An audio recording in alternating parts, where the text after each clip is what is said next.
This is Franklin.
Welcome to Inside New Albany Football with Coach Cody Stubblefield. I'm Jody Walls. I'm Brady Brock. We're with Gumtree Mortgage here in New Albany over on Starling Avenue.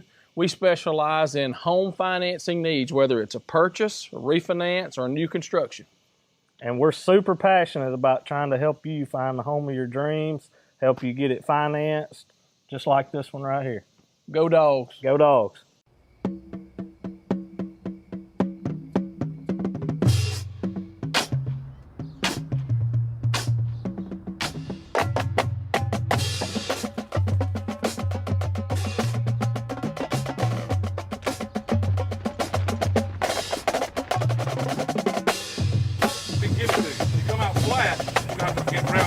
Game. You come out and hit them in the mouth from the first play, we're going to be fine.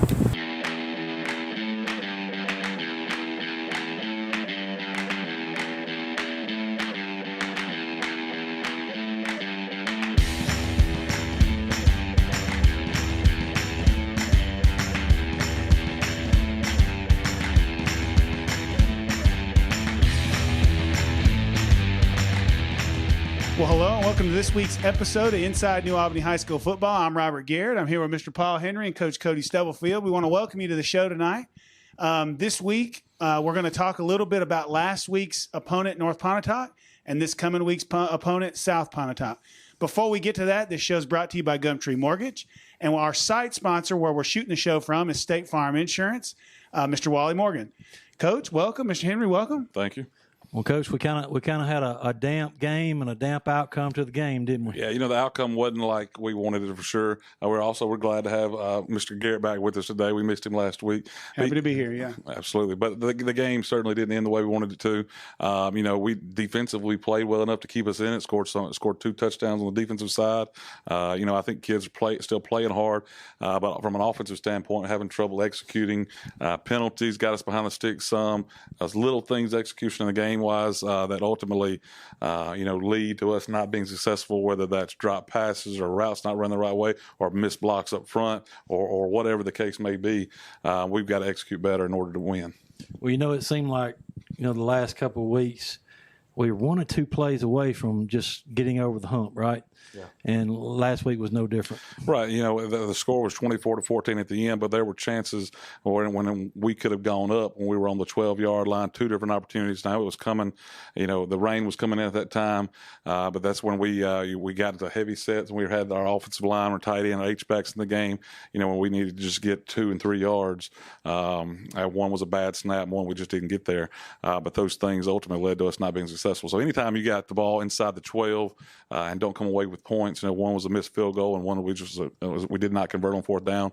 Anytime you do that, it's hard to be successful. Yeah, I know it was a tough call. I think it was 4th and 3 from the 4, right? And yep. we opted to kick field goal and. Yeah, kick the first time we did it, we tried to kick a field goal. We missed it wide right. Had another opportunity, very similar situation. One drive later, went for it and did not convert. We had a bad snap and ultimately didn't get we didn't even run the play. So it was a 3-point game at that time, I think. Yeah, I mean, like I said, we would have been going up that score would have put us on top. So didn't convert there. Later, they punted the ball. We muffed a punt, which gave them opportunity, and they scored off of the next that series, which made it, like you're saying, 24-14. But another game where we were right there and just didn't seal the deal. So that's 3 weeks in a row. Pontotoc, we lose 14-13. Then Ripley 10-7, and then North Pontotoc 24-14. But really a closer game than that score shows you. So yeah, and it was a tough, kind of even a weird game towards the end when the rain came in, and I mean it came just a monsoon, and when it did, we were down I think 17-7, and we got a defensive score to make it 17-14, and I kind of felt like, this rain may be to our benefit. Yeah. Well, they had the ball on their side when it came in. They struggled with the rain the way it was. They had to punt. They messed up twice trying to punt the ball. So we lived on their side of the field, which led to those opportunities. And again, we just did not take advantage of them, didn't put them in. So, but I think the rain definitely was to our advantage right there. It got us the ball inside the 12 twice. Again, like I said, you got to take advantage of those opportunities. We told the guys all the past 3 weeks, when you get into competition where you're playing teams that are ultimately good teams, you can't make those kind of mistakes. So I think there's 3 different phases of the game. Special teams, we've done well enough at times. We've missed some extra points, missed some field goals. Defensively, I think we've played well, even though we've given up a few big plays. And offensively, the past few weeks we haven't been rolling. So we've got to play better there. Got to put things together and got to execute a little bit better. Yeah, it's tough. When the game's as close as it was, when you do have opportunities to execute, you got to make those plays, right? And you've been at Lafayette. You were at New Albany previous. You've been to Tupelo.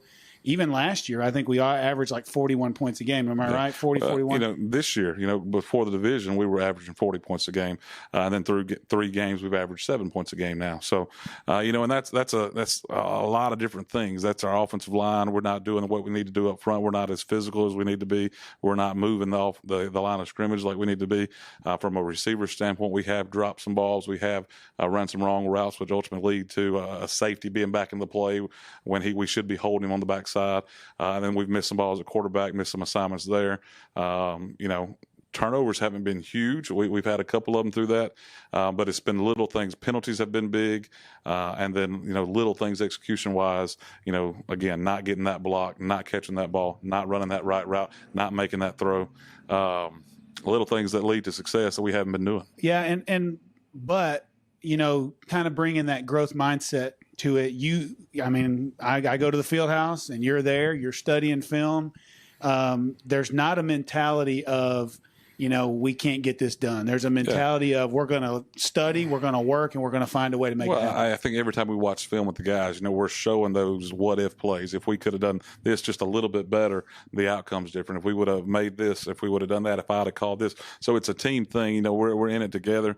We've got to sell the fact that we've got to keep battling. There's still an opportunity, a chance where we can make the playoffs, so we want to still do that. And ultimately, either way, there's pride. When you line up on a football field, you line up, whether it's tennis, checkers, whatever it is, if you're going to play, we want to win. And also being a former North Pontotoc alumni, it was probably a little bit special to you, right? And I'm sure some of your old buddies from high school probably gave you a hard time after the game. Am I right? I guess they knew better because I haven't talked to any of them. But we tell guys all the time, and we'll tell them again next year, we don't lose to Ripley north of us, and we don't lose to North Pontotoc south of us. So ultimately this year we've done that. We have gotten beat by both of them, and good job on their part. But I still think if we do some things better, we had opportunities to win. We certainly can win. We've told the guys all year, there's not a team we've played so far that we can't beat. But to beat them, we have to play well. Well, it's crazy. The margin of error is so small, and it just seems like every time the ball needed to bounce our way, it just went the other direction. Right. And that's tough on the kids, tough on y'all, frustrating on y'all, but the kids are in position and just some little something goes wrong. Well, every kid out there wants to make the play. Every coach out there wants to make the right call, wants to put them in the best situation possible. We have we've just come up short. Some things did bounce our way with some fumbles and stuff, turnovers, and then some things certainly didn't with field goals and some penalties and things like that. So you just got to keep getting after it. We've got to tell our guys every week in and week out to come back to practice, to work hard, to not give up, because ultimately the seniors want to get better each week. The younger guys want to get better not only for this year but for the future. And so that's why we keep on keeping on. And that's those life lessons, right? I mean, ultimately that's life. Keeping on. But also, you're 4-4. 3 weeks ago, we're sitting here going, we just beat Corinth and we're fired up, right? Same team that beat Corinth, what was it, 49-14? Yeah. And so you're in good shape, 4-4 with 2 games to go. Just need to keep getting better and see how it goes the next 2 weeks. Well, like I said, those games, 1 point loss to Pontotoc, a 3-point loss to Ripley, an opportunity to North to go up late in the game. We're right there, right there with all those games. Ultimately, we got to finish a game, got to make sure we make that play. And got to do what it takes to come out on top. Well, I definitely think we're due. I think we've had our fair share of bad luck this time, and we're due for some good luck. Absolutely. It's we'll go into it each week expecting to win. This week's going to be no different. Well, this weekend I saw you at the field house studying film of South Pontotoc. So as we start talking about South Pontotoc, tell us what you saw on film, because I called you early and you were there. And I called you late, and you were still there. So what'd you find out? Yeah. Are you living up there, or what? What you doing there, Coach? Football coaches, man, in the football season, you kind of do live up there. When you go from 40 points to 7 a game, definitely we got to try to do whatever it takes to try to get better. But yeah, South Pontotoc, is a good football team. They're better than they have been in the past. They offensively, they're going to do some wing tee and some mix it up, kind of doing some spread things. Got a big, powerful running back. What number is he? Number 12. Number 12. 12. Okay. And then quarterback wise, most of their big points we broke down early in the year. Coach Colin Stubblefield looked at it. 12 of their big plays, their biggest plays, 10 of them are through the air. So they've got a big receiver that they're going to try to get the ball through, whether it's a fade or hitch pump or whatever, one-on-one, and try to get him the ball. So we've got to make sure, our corners are aware of that and ready to go. From a defensive standpoint, we've got to continue to do things, like we have been. We've got to fly to the football. We've got to make sure we align right. But they're going to try to pound the ball and then take those shots to that big receiver. So from an offensive standpoint, they're very multiple defensively. And you watch teams, and it kind of frustrates me. I feel like, if you're doing all these different things, how good are you getting at each one of them? So you're going to see them in a double eagle front, which is a 5-man front with 2-3 techniques on the guards. Then they'll widen those guys out. That'll look like a 3-4 with those outside linebackers walk down. And then they go to a 4-man front, where they keep one safety in the box, so it looks like a split, where they've got and 2-by-2, they've got a guy over each receiver and 6 in the box, 4 on the D line, and 2 backers in the box. So they're going to move around defensively. Any team that plays us right now, I think they're going to try to load the box. So we're always trying to find ways to run. If they do that like North, you saw a concerted effort to try to throw the ball down the field because they had safeties playing at 6-7 yards. Yeah, you got to ultimately take what the defense gives you. If they load the box and you can't move them, then you got to throw and kind of loosen them up, right? And that's certainly, the term "take what they give us."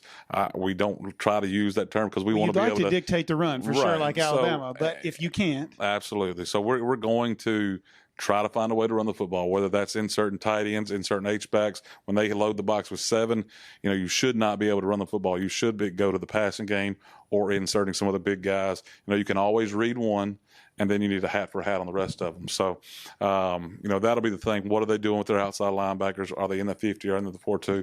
And so that's going to dictate what we do, whether we're throwing the ball, whether we're trying to run it or inserting other guys. So, but we like our guys. We feel like matchup-wise, we're certainly going to be capable of moving the football, and we got to get over the hump and start putting more points on the board. Correct. Well, this is the first time we played South in a while. I'm assuming, isn't it? I couldn't tell you if and when the last time New Albany. I know every time I talk to somebody about it, they don't remember ever playing them. So it'll be a matchup that hasn't been done too often, and they'll get to come to us for senior night. So it'll be interesting. But like I said, Coach Cook is over that program and does a good job with them. There are going to be some kids that play hard, but ultimately we got to get out there and just make sure we come out on top. So one of the questions I'm wondering, just as a fan, your offense is really dictated based on reads. The quarterback's watching, and based on what he sees, he's doing this or that. Yeah.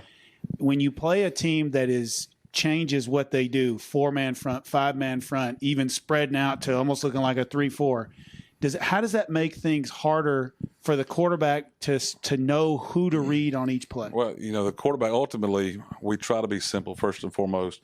We try not to overcomplicate things. A lot of our passing game is single reads where we're reading the outside linebacker. If the outside linebacker is down in the box and now it's a man concept, well, that changes a little bit, like you're saying. So for the most part, they know whether it's the defender over number 2. A lot of our things are what they call triangle reads. Number 2 being the receiver, right? For the fans out there. Number 2, we always start from the sideline. From the sideline, that receiver closest to the sideline is number 1. And then if it's in doubles, number 2 is number 2. And then if we get in trips, that third receiver from the sideline would be number 3. And a lot of the simplicity of stuff like what you're describing came when folks started really trying to play fast, right? But, spread offense is based on you can speed it up, you can slow it down. Just because you're a no huddle, you don't mean you have to be a high tempo, but it certainly gives you the ability to. In the past, we have not been. That's something we're looking at. Ultimately, you have to weigh the fact of whether going fast does more for your offense or less for your defense. Sure. You don't want to get off the field 3 and outs in 30 seconds, or touchdowns are touchdowns, but you want to. Keep the defense off the field, ideally. You talk about touchdowns or touchdowns. That's a good point. When we played Hernando last year, we were scoring so fast the defense was tired even after we would score. If you're controlling the game and whether it's the tempo or the time of possession, it's usually swinging in your favor. So, but through spread, we can certainly speed it up. But, in my mind, the idea of spread is to get playmakers in space and take advantage of space. So, sure. A lot of teams, we spread the ball out, spread defenders out, and then run the ball up the middle. We do that certainly, but if you can't do that, or if they load the box, now you take advantage of space because they've gotten tight. Now we want to get the ball on the edges. When defenders come up tight to the line of scrimmage, now we want to take shots over the top. So, like you're saying, depending on what they're doing, we're going to try to take advantage of what they're giving up. Sure. Well, and so you talked about your philosophy maybe 2 weeks ago. I can't remember. And one of the things you mentioned was ultimately you're going to try to run the ball, right? Sure. When you are running the ball and they loosen up, then you're going to try to throw intermediate. And then when they get too tight, then you're going to go over the top. Well, most of our concepts have keys to where we're, like you said, we're reading that guy over number 2. Whether that's an apex outside linebacker, whether it's a safety walk down. A lot of times, if it's a safety walk down. Hold on, before you said apex outside linebacker, you're talking about between number 2 and the right tackle. Right. He kind of cuts him in the middle. Right. Right. So an apex defender is somebody in between the tackle and that first receiver. I just want to make sure we. I think we need to get a whiteboard up in here sometime with Coach Stubblefield. Because I guarantee you there's more people out there that don't know what y'all are talking about than what they do. Yeah. Well, and that's why I stopped him. I want to make sure they do what he meant by apex. No doubt. But 100%, the reads that we give our quarterback, we would like for them not to change too much. But regardless of where they line up, I think our guys know where to look based on whoever's over number 2, whether he's apex or over the top. Again, if they're apex, most of the time it's some form of zone. If they're over the top of them, a lot of times it's going to be some kind of man concept. And so anytime you get man coverage, well, then it's a matchup thing, not necessarily a spacing thing. Well, and a lot of times I talk about people, why is Tom Brady so effective? He's really good at noticing the difference in man and zone and where to go with the ball at the right time. Right. There's a lot of other things. He's tall. He's got a great arm. Obviously, everybody in the NFL's got a great arm.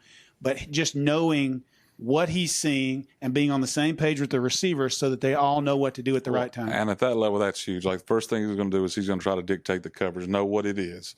Once he gets that, he's probably going to have some kind of man concept and zone concept in the same play. And then there's also going to be route combinations where a receiver can convert this route to something else on the fly based on what they're seeing the defender do. So at that point, if this corner is a sit corner, so now I'm going to do this. Sure. If he's bailing, now I'm going to do this. And that's where you hear guys talk about having to be on the same page with receivers. For what we do, our quarterback and receivers don't typically have to be on the same page because there's only one thing. We're going to put them in a position based on the play. To make it simple, right? Hey, I do this, and when I do this, the quarterback's going to do this. Based on what that one-man read does. Right. And when that's not there, that presents a problem. If you make a call and they do something different, sometimes they get you.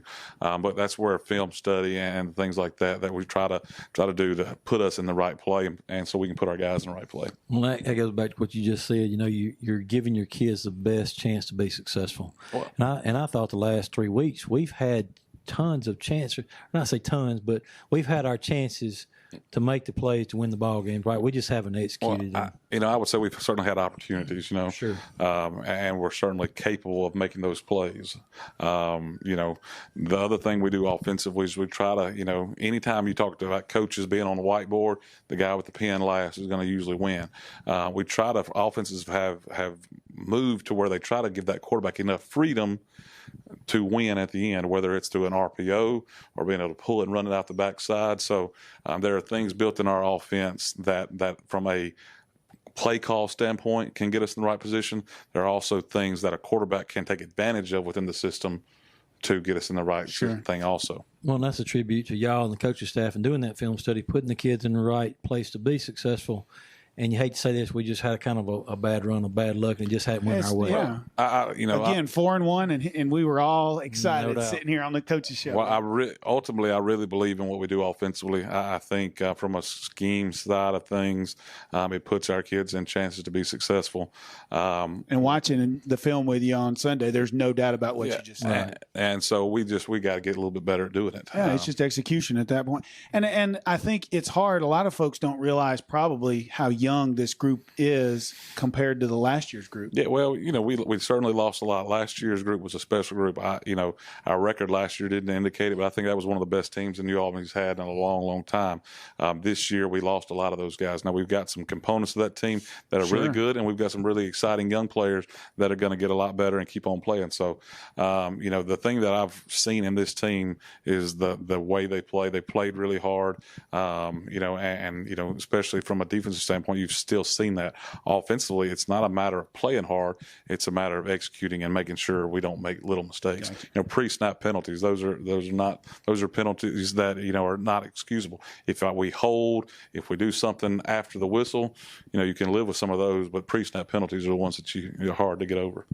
Well, so this week we've got South Pontotoc at home. Next week we are at Houston. At Houston, right? two games left in the regular season. Opportunity this week, like I said, with South Pontotoc, a team that I think we are certainly capable of going and beating. They'll come over to New Albany. Kickoff's at 7:00. It's going to be senior night. Senior night's going to start at 6:30. We're recognizing football, band, cheer, JROTC, and then our cross country team as well. So a lot of our seniors who do multiple things going to get recognized Friday night. That's great. So appreciate you being here. Absolutely. Look forward to the game. We want to thank you for watching this week's episode Inside New Albany High School Football with Coach Cody Stubblefield and Mr. Paul Henry. Again, this show is sponsored by Gumtree Mortgage, and the site sponsor here is State Farm Insurance of Wally Morgan. At Gumtree, you've got Jody Walls and Brady Brock. So if you need them, give them a call, and we'll see you next week. Wally Morgan State Farm is proud to host Coach Cody Stubblefield's New Albany Bulldog pregame show. At Wally Morgan State Farm, family is important to us. We think of ourselves as a family and our community as a family, and nothing is more important than nurturing the youth in our community. We are super proud of Coach Stubblefield and all the work he's done for Bulldog football, and we are super excited to support him and the entire team and see what they do this season. Go Dogs!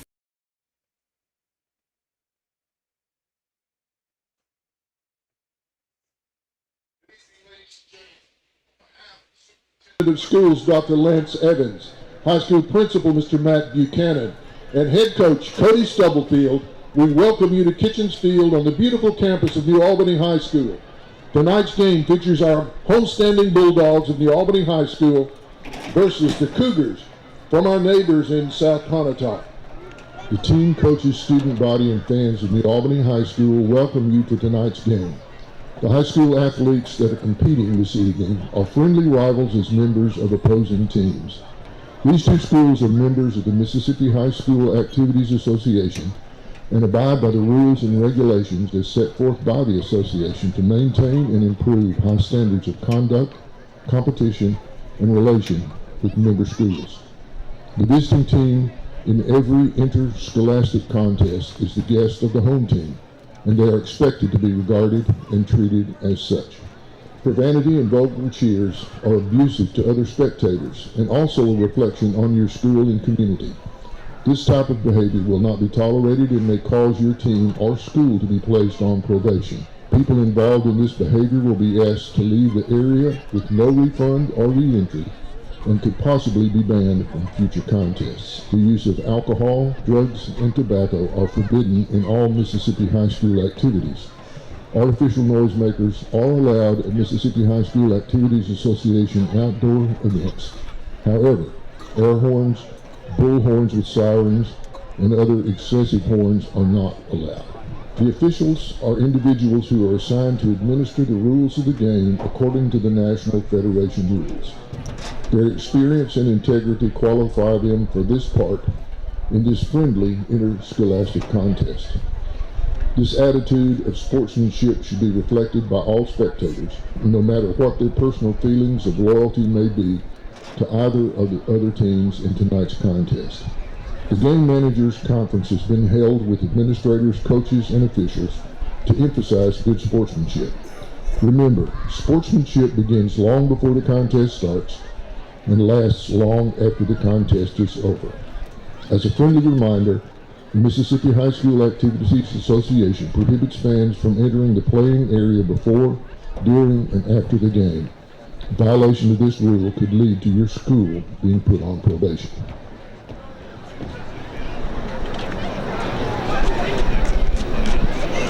Tonight, we welcome to the Kitchens Field the senior members of our New Albany High School football team, the cheerleading squad, the Pride of New Albany band program, the cross-country team, and our junior ROTC program. These seniors have dedicated countless hours to each of their programs over the past 4 years. We thank each of you seniors for what you have given to New Albany High School and helping to continue our tradition of excellence on and off the field.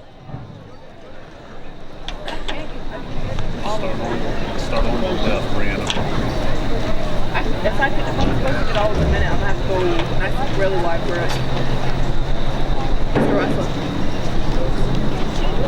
Should she zoom out all the way to get all in a minute? Yeah. Now the seniors of our football team. Carrie-Ann Bolden is the senior of Latasha, Warlick, and Shelby Bolden. Carrie-Ann is a 4-year member of the New Albany High School football team.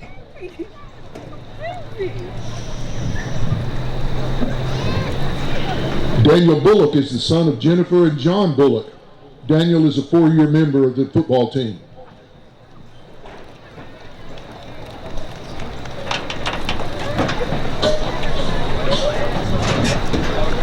Nicholas Ian Cathy is the son of Regina and Nick Cathy. Ian is a 4-year member of the New Albany High School football team. I see you, Ian!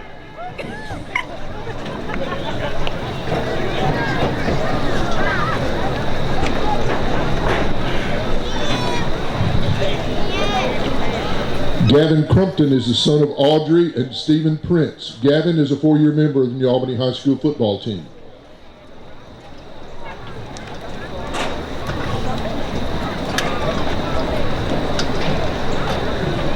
Kai Davis is the son of Jody and Kevin Staubs. Kai is a 4-year member of the New Albany High School football team.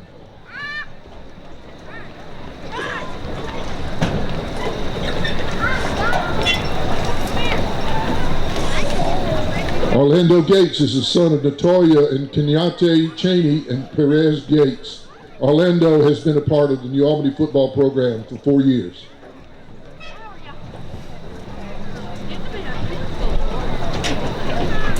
With him is Orlando Gates, also the son of Natoya and Kenyatta Cheney and Perez Gates.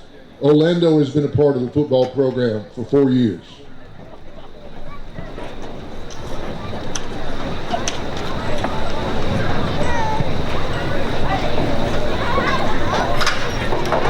CJ Hill is the son of Letitia Jackson. CJ has been a member of the New Albany High School football team for 4 years.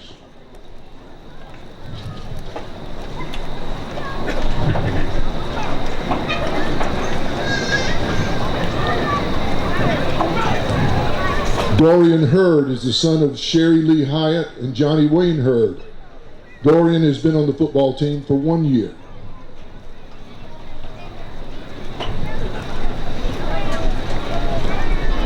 Cameron Knox is the son of Lashaya and Terrence Judon. Cameron has been on the football team for 4 years.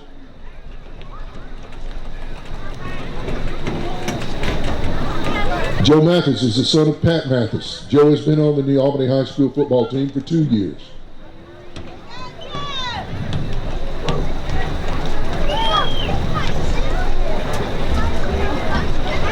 Caleb Melson is the son of Tina and Keith Melson.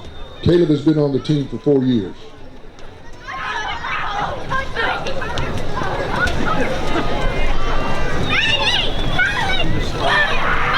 Wright Miss Kelly is the son of Reagan and Rocky Miss Kelly. Wright has been on the New Albany High School football team for 3 years.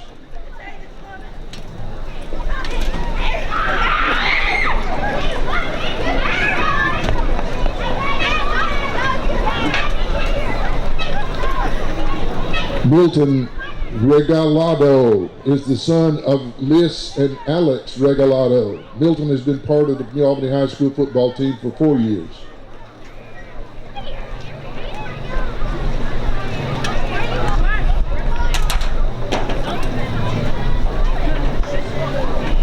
Chance Roberts is the son of Kelly and Michael Roberts. Chance has been a part of the New Albany High School football program for 4 years.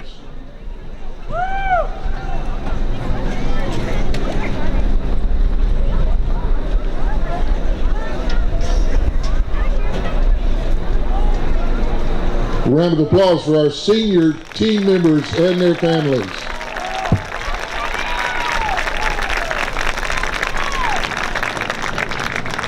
We now welcome to the field our varsity cheerleading seniors.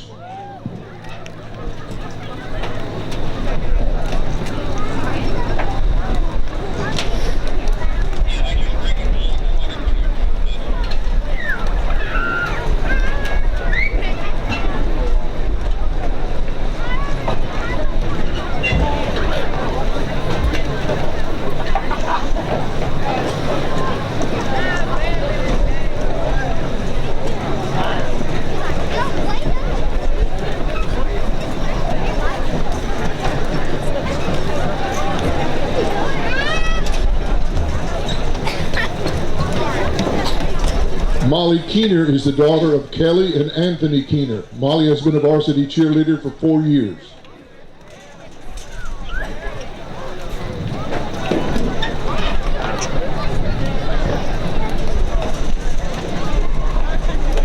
Caroline King is the daughter of Bailey and Jeffrey King. Caroline has been a varsity cheerleader for 1 year.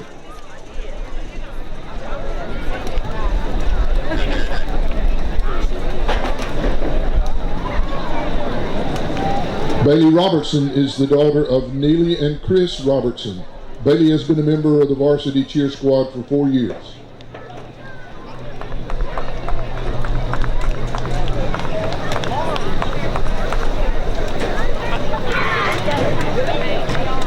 Charlesie Stacks is the daughter of Jessica Stacks. Charlesie has been a varsity cheerleader for 4 years.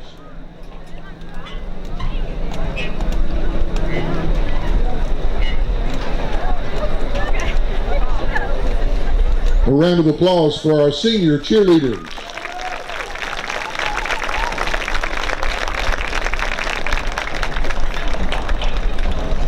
Next, we welcome to the field seniors from the Pride of New Albany band program.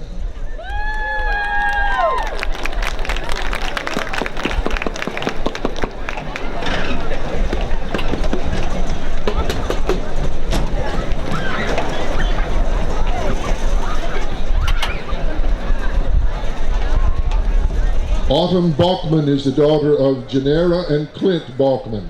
Autumn has been a member of the band program for 6 years.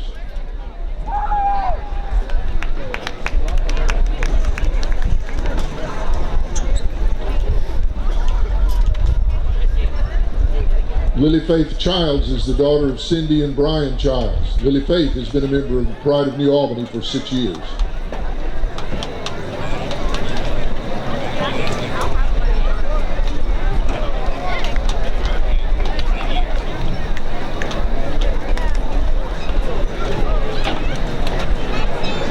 Rebecca Caltharp is the daughter of Lucy Caltharp and Rob Caltharp. Rebecca has been a member of the band program for 6 years.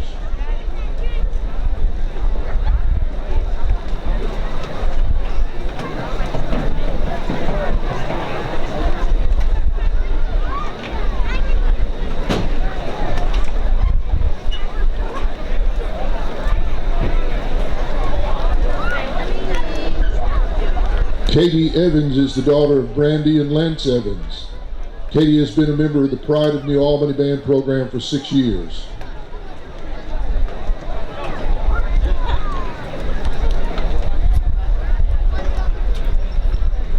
Alyssa Garcia is the daughter of Kim Wilson and Adrian Garcia Sr.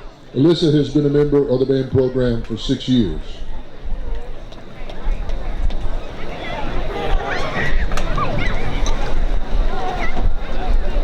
Juan Luna is the son of Rufina, Delphin, and Juan Luna.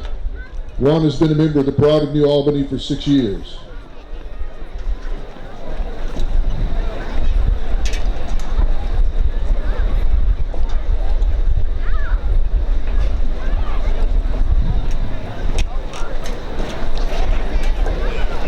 Connor Mathis is the son of Misty and Mark Mathis. Connor has been a member of the band program for 6 years. Jake Moore is the son of Allison and Lance Moore. Jake has also been a member of the Pride of New Albany for 6 years.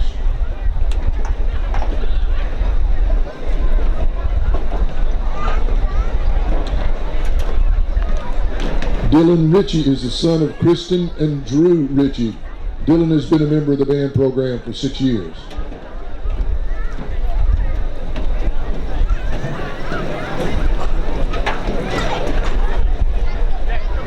Francisco Rivera is the son of Rosalba Alperizar and Francisco Campos. Francisco has been a member of the band program for 6 years.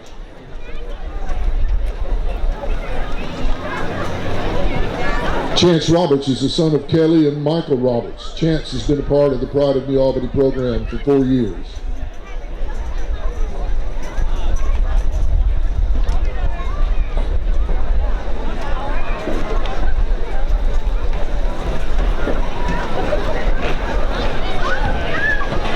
Trey Roten is the son of Ashley and Perrin Roten. Trey has been a member of the Pride of New Albany for 6 years.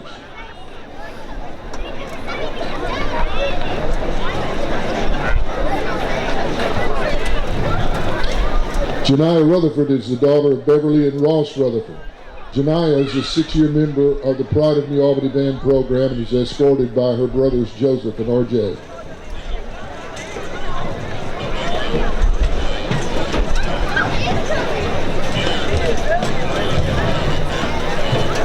Haley Rutledge is the daughter of Carrie Rutledge. Haley is a 6-year member of the New Albany band program.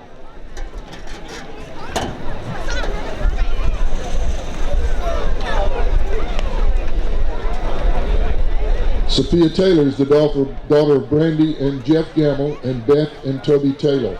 Sophia has been a member of the Pride of New Albany band program for 6 years.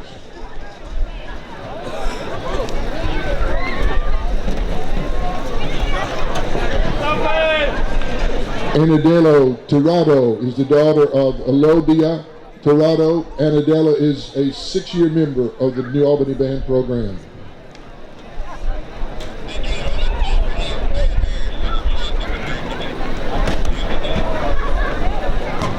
Catherine Trumper is the daughter of Elizabeth and Michael Trumper. Catherine is a 7-year member of the Pride of New Albany band program.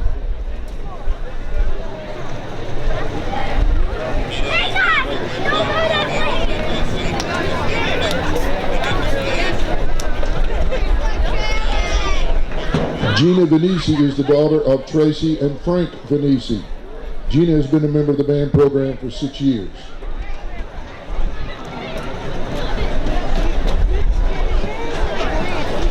Emma Kate Young is the daughter of Mandy and John Crawley. Emma Kate has been a member of the Pride of New Albany band program for 6 years.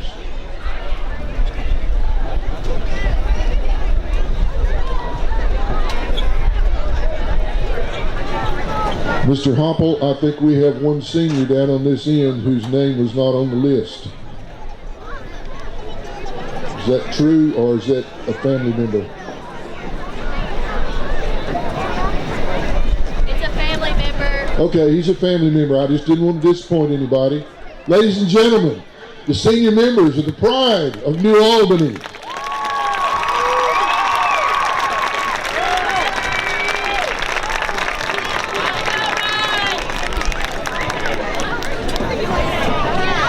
Let's now welcome to the field our cross-country seniors.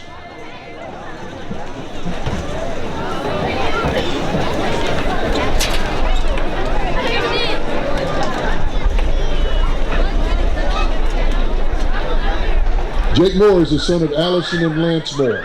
Jake has been a member of the cross-country team for 5 years.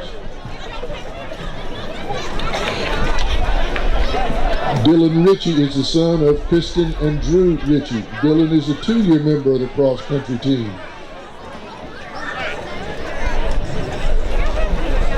Trey Roten is the son of Ashley and Perrin Roten. Trey has been a member of the cross-country team for 6 years.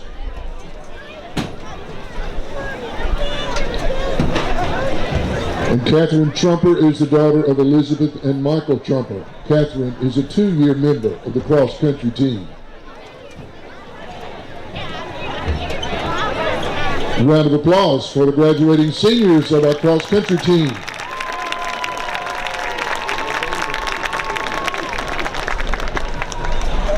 And finally, let's welcome to the field our junior ROTC seniors.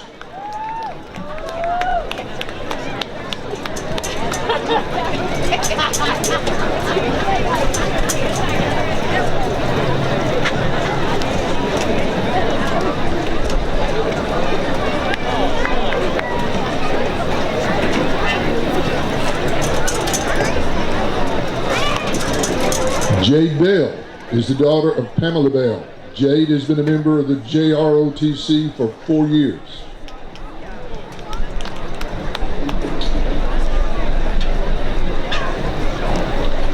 Jay Dowell is the son of Rebecca Dowell and the grandson of Fran King. Jay is a 2-year member of the JROTC program.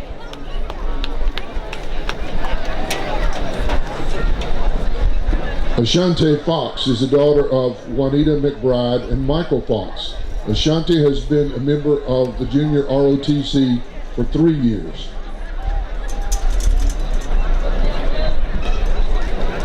Kylie Gibbs is the daughter of Jade Taylor and Dee Gibbs. Kylie is a 4-year member of the junior ROTC program.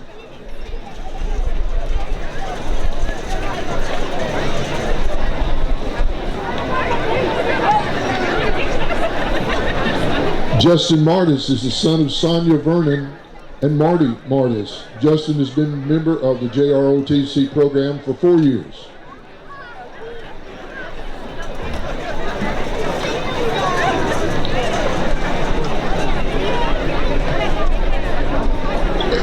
Edward Rios is the son of Maria and Edgar Rios. Edward is a 4-year member of JROTC.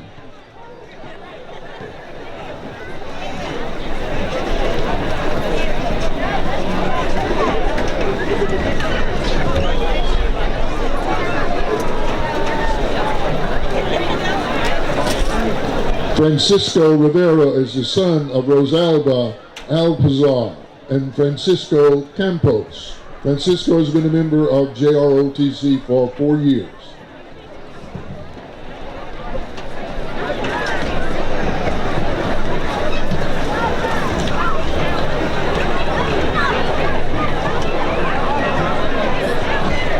Samuel Rossetti is the son of Donald Rossetti. Samuel is a 3-year member of JROTC. Samuel is a 3-year member of the junior ROTC program.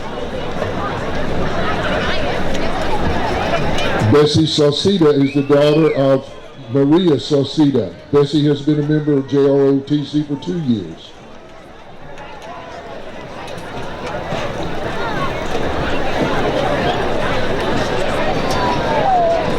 And Nathan Wilson is the son of Kimberly Hall and Christian and Michael Zach Wilson. Nathan has been a member of JROTC for 4 years.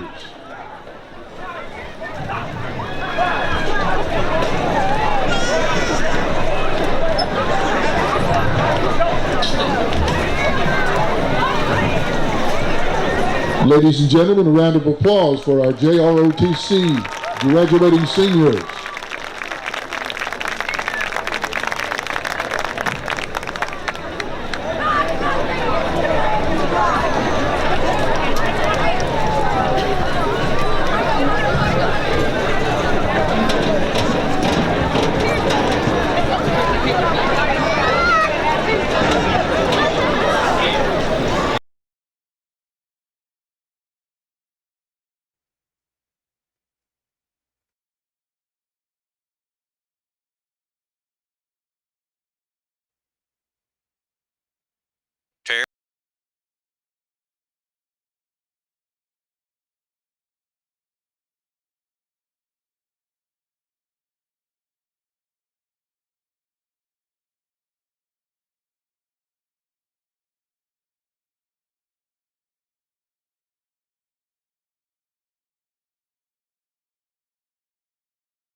Terry.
Here's the situation as far as the playoffs go. For New Albany Bulldogs to make it to the playoffs, we've got to win this football game tonight. Ripley has to beat Houston, and then we've got to beat Houston next week, and I think that'll get us in. So we've still got a way in. We've dug ourselves a little bit hole, but I don't make any mistake about it. This is a good New Albany football team that we've got here. We've lost 2 ball games by a total of 4 points. We got beat by Pontotoc. We missed a field goal and an extra point, and numerous other occasions to score during that game. And we lost that football game by 1 point. We had a couple of touchdown passes against Ripley that we lost by 3 points dropped. So we had opportunities to move the football. We've got a good football team, and we're still in the hunt. Oh, there's no doubt about it. I mean, you talk about these last 3 football games and how difficult they were on us just because they were so close. And, again, we've played extremely well on defense. Last week scored 2 touchdowns on defense. Offense has been struggling a little bit, but I look for tonight for us to get things going. And as you said, we still got a lot to play for. And as hard as these guys play, Keith, and you know, you and I have been doing this a long time together, and we've watched a lot of football. But we knew coming in, we had a big graduating class last year. We're going to have a lot of new faces in the backfield for the Bulldogs. Both of our running backs are juniors and sophomores, and a couple of the receivers are on the offensive side of the field, and we knew there were going to be some mistakes made. The question was always going to be, could we overcome those mistakes? And that's one thing that's always hard for a young football team to do. Well, you're right, Kurt. And again, you think about the injuries that we've had this year. I mean, it's just been one of those years that started out hot, played really well, and then, again, we had an injury early on, a big injury to one of our favorite running backs. And then it's just been one of those years, again, but we still have something to play for tonight and next week. We just got to come out tonight and get our offense rolling. We're here at New Albany High School. We're about 4 minutes from getting underway. We're going to send it back and continue with the BNA Bank pregame show, and then Keith will be back with tonight's captains.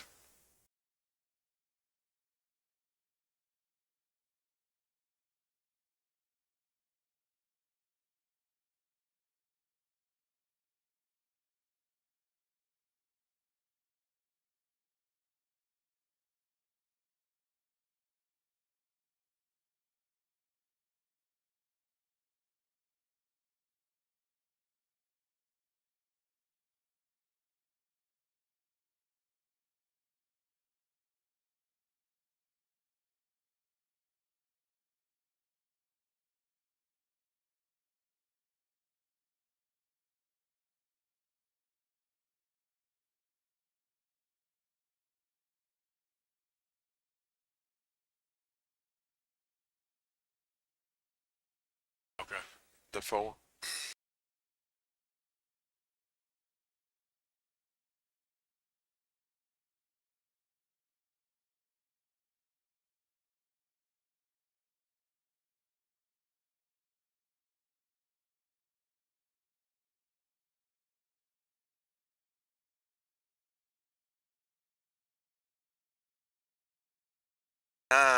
Orlando Gates, and number 21, Daniel Bullock, and the rest of the seniors are out there, and we'll talk about them all before the night's over with, but the 4 that are out at midfield are the ones I just mentioned. And again, we have, for the second time this year, we lost the toss. South Pontotoc has won and deferred, so the Bulldogs will start on offense, Kurt.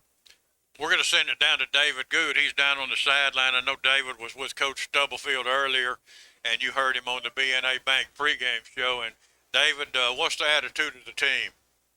I think the guys are excited about being senior night. A lot of guys will probably step up on the senior night, and I know they're looking forward to getting back on the winning track. Been a tough last 3 weeks, and boys are ready for a victory tonight. Well, it really is, and you know, we came in, hey, we were just as bad as they were, just as bad as anybody.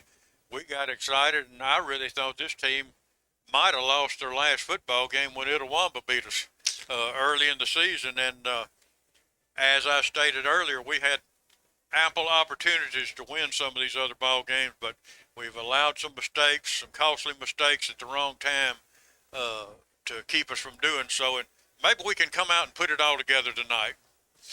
Well, that's what I'm hoping, Kurt. Again, you're right. And you never know with football, man. I mean, you talk about injuries, you talk about mistakes, and a lot of things a lot of things happen, and again, we're just looking forward to this game tonight and hope that the Bulldogs will come out here and play hard and battle.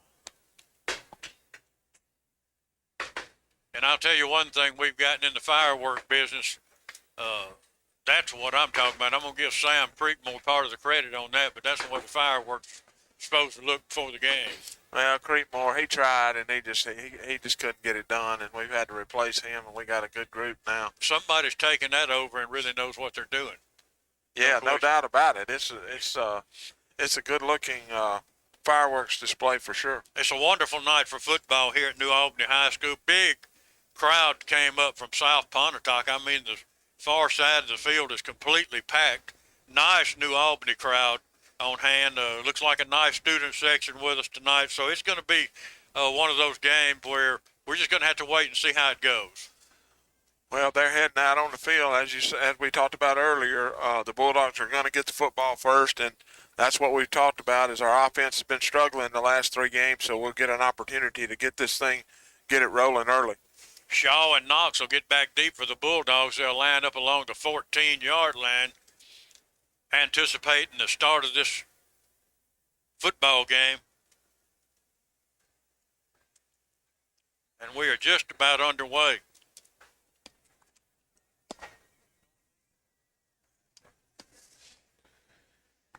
And there comes the kicker forward. It's going to be a short kick. It's going to be fielded by Shaw at the 20-yard line.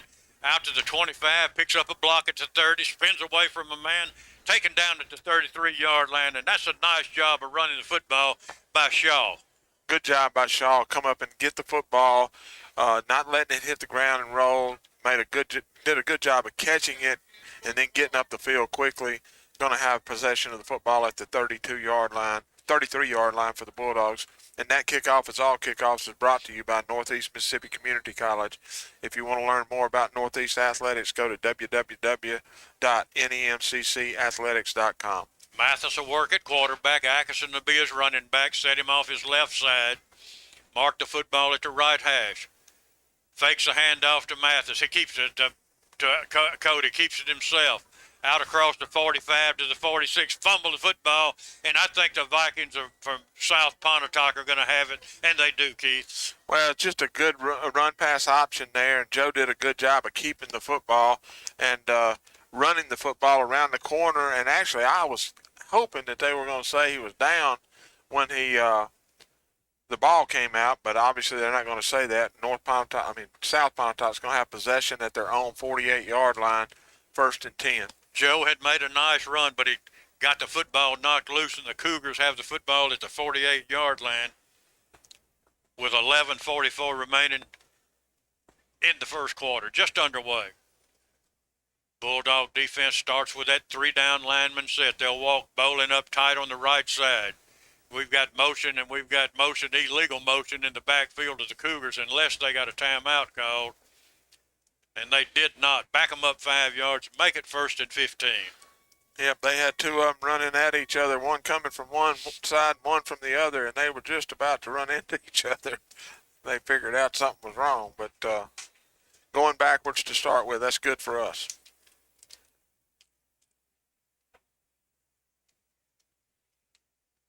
Cougars like to work out of a wing T type set.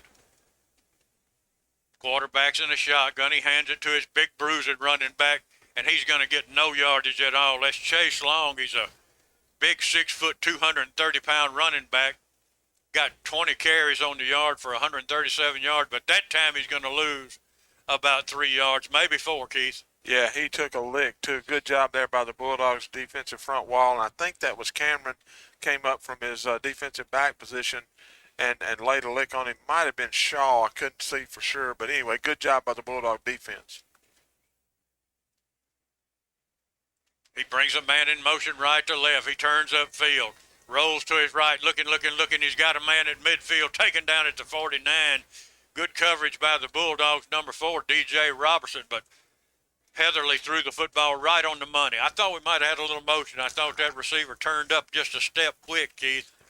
Great call there, Kurt. I agree with you there. Number 7 for the Cougars was coming in motion, and as you said, before the ball was snapped, he was kind of heading north I think might want to watch that. That could get called later on. I agree with you guys. Cougars come to the line. Heatherly stays with that wing T set. He's going to run it all night long. I think Bulldogs stay with a 3-down lineman set. Handoff goes to the first back through. He's going to get across the 45 down to the 43-yard line. That's number 19 on the carry, Studson. These guys are going to give it to 3 different running backs all night long, Keith. They're going to mix it up, try to keep the Bulldogs off balance, and you're going to have to really stay home and play position football. Well, it's 4th down and 1 for the Cougars, and there's no doubt they hadn't even hesitated. They're going for it here, and that doesn't surprise me with this offense that they run. Bulldogs check Regalado in the football game.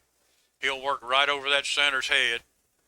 And now they get in a standard eye set, give it to the deep back. He's got 1, maybe 2 yards. He's got enough for a first down right at the 40-yard line. Yeah, no doubt, Kurt. They just ran a little power right there off of the right side and picked up the first down easily. Going to be first down for the Cougars from the Bulldog 40-yard line.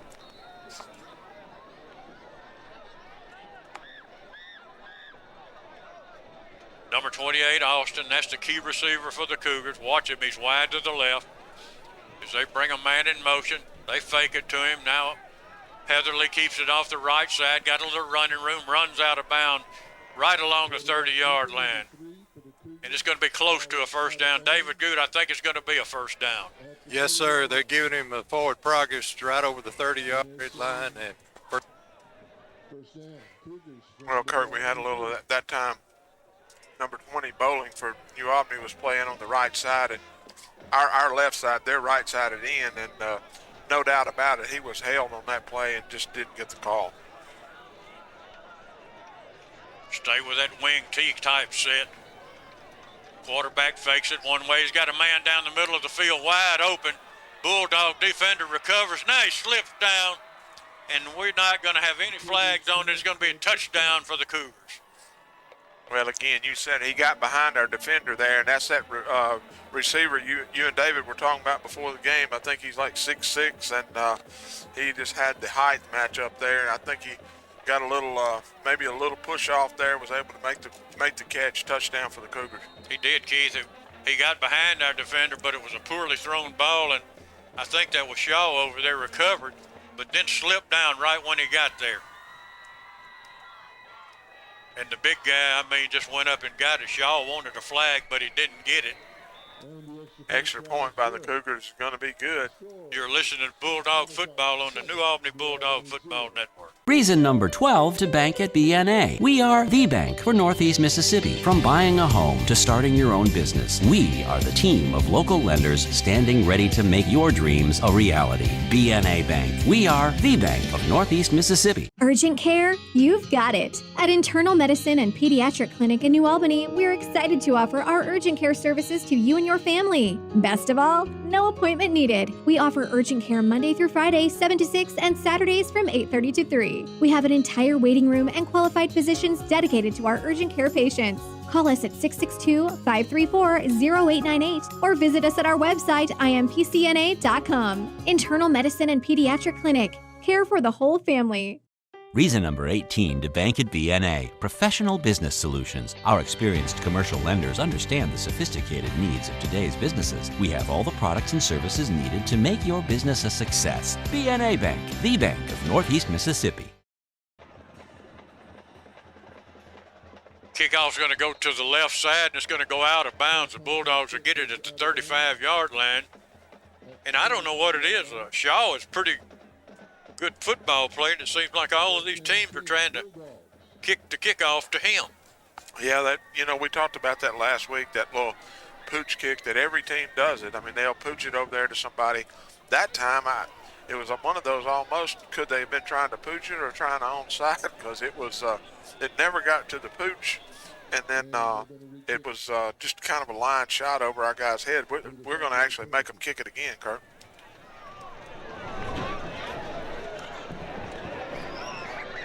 Back them up 5 yards. They'll mark it at the 35-yard line.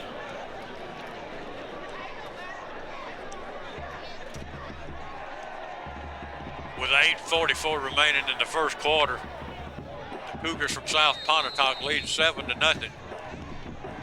And here's going to come a kick, and once again it's going to go over towards Shaw, fielded at the 28-yard line. On his feet at the 35, across the 40, the 45, taken down just a yard shy of midfield. And once again, Shaw does a good job running that football. And, I don't know that I don't know who I'd want to kick it to, but certainly wouldn't be him.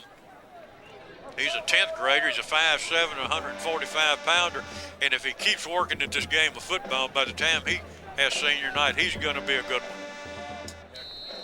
Did a good job that time of running the football, no doubt about it, and he was able to get us in good field position right at the 50-yard line. Shettles will come in and work at quarterback. That's a change at the quarterback position.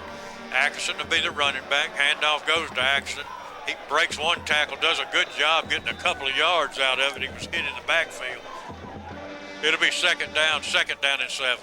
Not a lot there, just kind of one of the read pass option that we run quite a bit. Gave the football to Atkinson, and he tried to cut to the outside. There wasn't a whole lot there, unable to really get much. Picked up about 2 yards. Now the Bulldogs work with a couple of wing backs in the football game, kind of spread them out, bring a man in motion. That's Knox. He turns it up, got a little running room. That's Shaw. He's going to pick up 3 yards on it. He's going to get to the 45-yard line.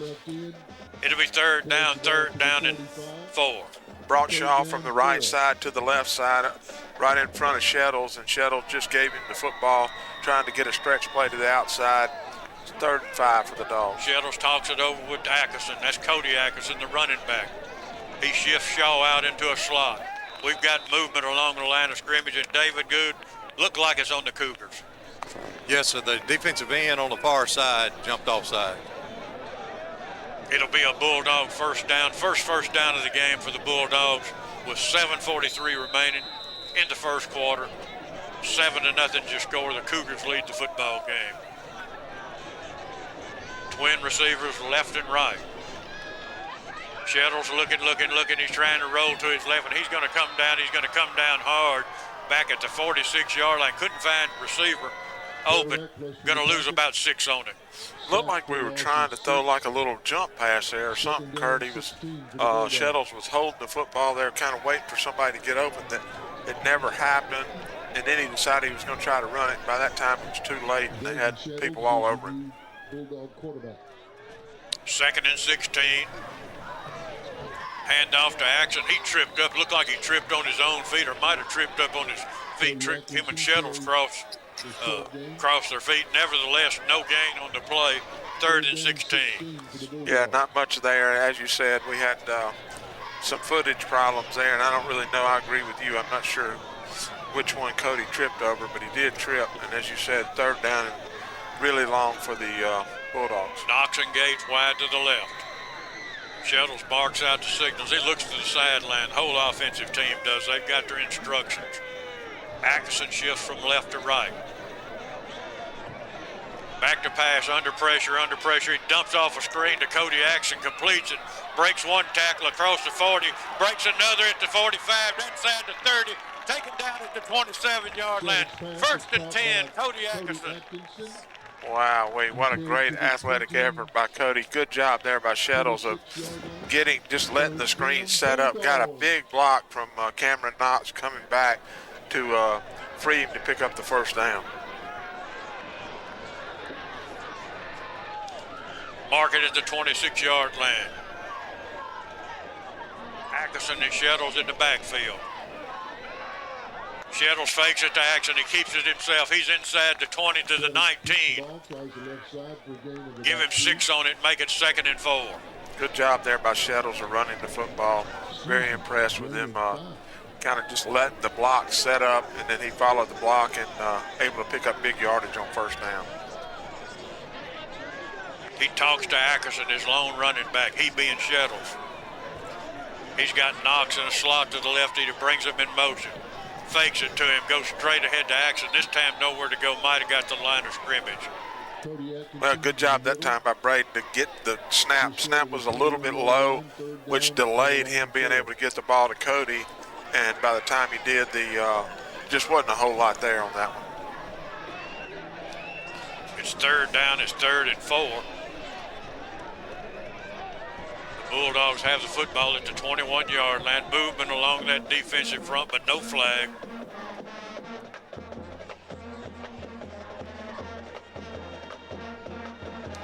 Still looking to the sideline, 7 seconds on the play clock, and the Bulldogs will take a timeout. We're going to take one and listen with them. You're listening to New Albany Bulldog football.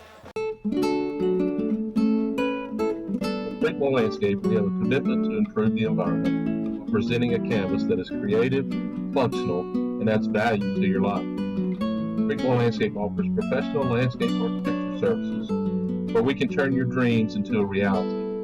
We also have experienced staff to properly build your landscape from hardscape, plant installation, irrigation, drainage, and lighting systems. Our maintenance professionals can keep your landscape performing at its best. Pregame Landscape.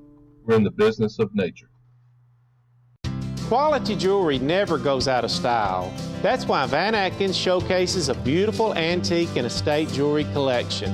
The craftsmanship and elegance of days past can still be worn and enjoyed today. From museum quality masterpieces to affordable vintage looks, we have something for everyone. We're also in the market for your unwanted jewelry that needs a new home. For the finest treasures that only get better with age, come to Van Atkins Jewelers, historic downtown New Albany.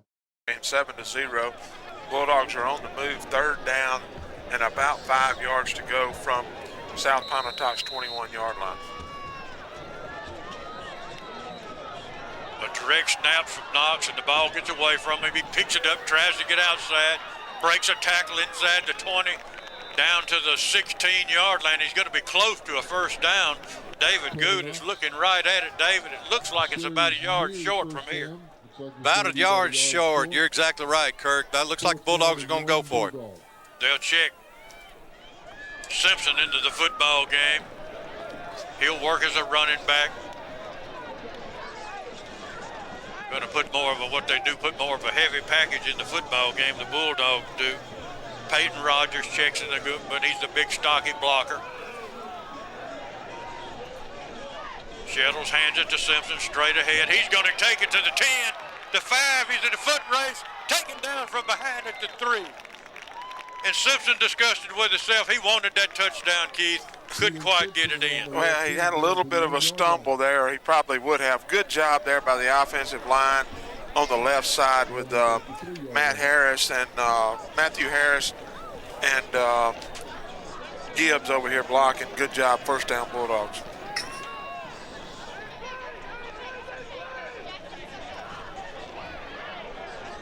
Got a penalty on the play here, Kurt, with Bulldogs trying to run it off the right side with Simpson. Not much there. We got a flag on the play. I don't know, David, we go down to you if you can tell us what you saw there. Face mask on defense. All right, well, that's good news there. Face mask on South Pontotoc. That's going to keep it first down then for the Bulldogs. 1st and goal from about the 2-yard line. Shettles getting ready to all looking over to the sideline. He's got Simpson in the backfield with him. He'll bark out the signals. He's got a 1st and goal. Hand off to Simpson straight ahead, and he's got nowhere to go. He stopped right at the line of scrimmage. Nowhere to go whatsoever.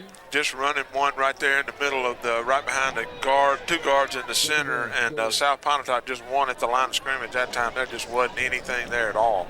We'll have scores coming across the area from Chevron Shortstop later in the broadcast and bring you up to date on all of them during the Wright Glass and Aluminum halftime report.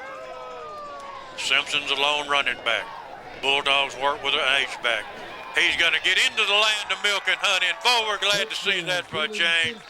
Simpson did a good job of running, found a hole, but Keith, what a nice job up front by the offensive line. Well, you're exactly right. We ran a trap that time, and Milton came from right guard, pulling to the left, and knocked the end out on that side. And as you say sometimes, Kurt, you or I probably could have got that one in the end zone. This extra point brought to you by Tallahatchie Gourmet down on Main Street, historic downtown New Albany. For delicious plate lunches, go by Tallahatchie Gourmet. Monday through Saturday. North Pontotoc's taking a 7-0 lead over the Pontotoc Warriors, and I'm looking for Ripley and Houston, and I just found that no score yet reported in that football game, but we really want to watch that one. East Webster's leading Eupora 6-0. That's in the first quarter. 7-6 is the scores. The Bulldogs. Kalen Simpson just took it in. And he took it in, but I'll tell you, that drive was put together. A nice job by Shettles working at quarterback, and one really nice run by Cody Ackerson. Yeah, I agree with that. Good job by the offensive front in that drive as well. Something our offense needed. Bolin holds it. He's got a good hold, a good kick right through the middle by Miss Kelly. 7-7. We'll be back in 60 seconds. Reason number 18 to bank at BNA, professional business solutions. Our experienced commercial lenders understand the sophisticated needs of today's businesses. We have all the products and services needed to make your business a success. BNA Bank, the bank of Northeast Mississippi. Insurance agencies and companies may appear to be the same on the surface, but you'll discover a world of difference when you look a little closer. The biggest difference is the people who serve you. At Collins Insurance Agency, we've been through the good times and the not so good times too, always serving the people of this area with the very best in insurance coverage from some of the world's finest insurance companies. Collins Insurance Agency in New Albany. Reason number 12 to bank at BNA. We are the bank for Northeast Mississippi. From buying a home to starting your own business, we are the team of local lenders standing ready to make your dreams a reality. BNA Bank. We are the bank of Northeast Mississippi. Keith, there must have been a penalty, David. Let's go down to David Good. We must have had a penalty after the extra point, David. They had an unsportsmanlike conduct against New Albany. I believe he spun the ball in the end zone after the touchdown. One of those terrible things that you get excited that you score a touchdown. I just don't understand. I know sometimes you can go overboard, but the minor stuff, leave it alone and let these young men have fun. Kickoff is fielded at the 28-yard line, tries to cross the field at the 30, taken down at the 33-yard line. A couple of Bulldogs there on the tackle. Is that Gates? Yep, that's one of the Gates. I believe that was number 9, Orlando. And looked like that time, Kurt, South Pontotoc had the return left set up no matter where the ball was kicked, because that young man was trying to get over there to the left side, and Bulldogs defensive guys did a good job of getting downfield. I think that was actually Simpson on the tackle. Now that he turned around, I don't want to take anything away from him.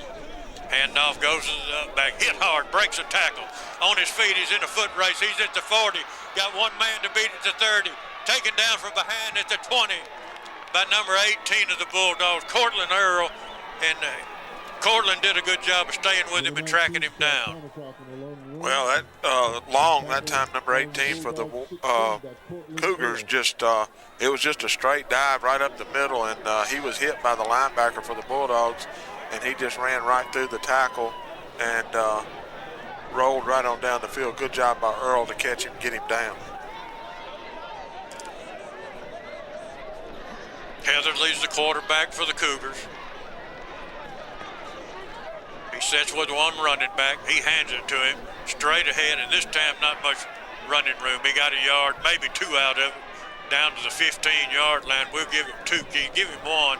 Make it second down and 9. Yeah, good job that time with the Bulldog defense. Peyton Rogers was one of them in there making that play.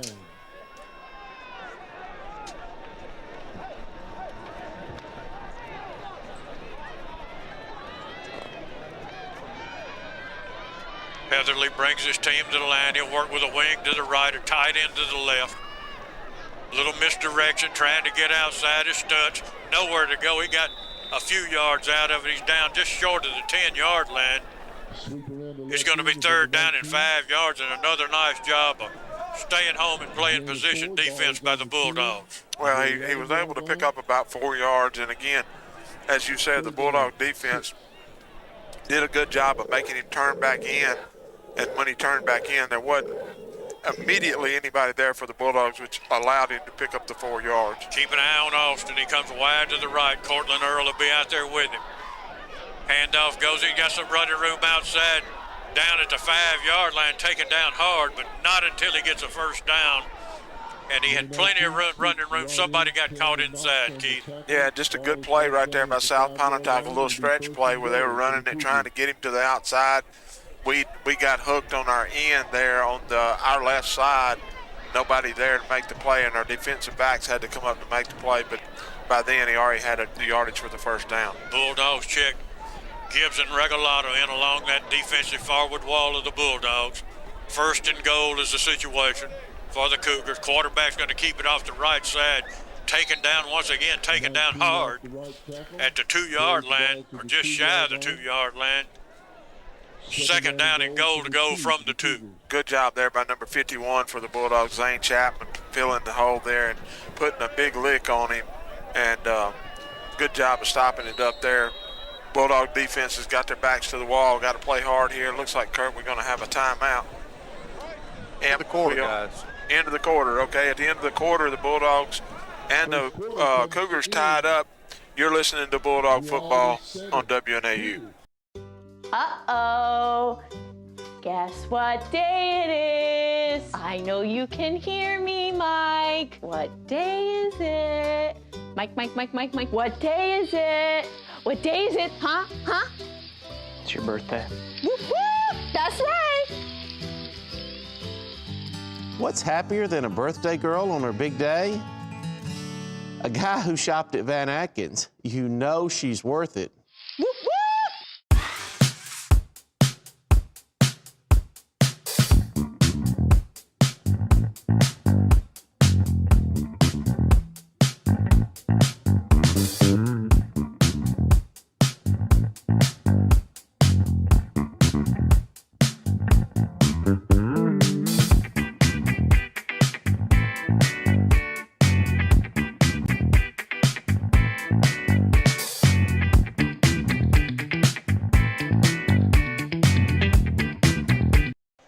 All right, we're back at New Albany High School where we've got a 7-7 football game at the end of one quarter.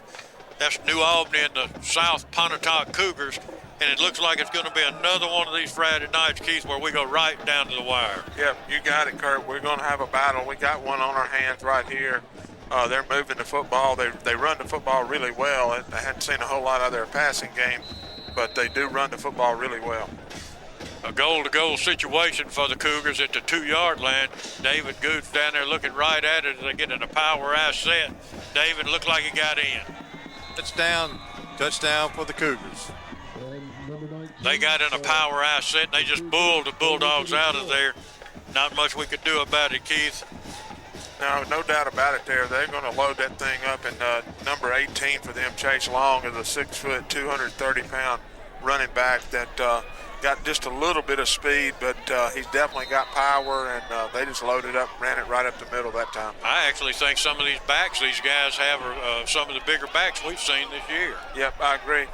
They tried to get fancy there for some reason, Kurt, try an extra to get a 2-point conversion there out of their they were set up to do that shift, you know, that everybody does with their extra point team, and they didn't shift. They pitched it over there to him, and nothing there.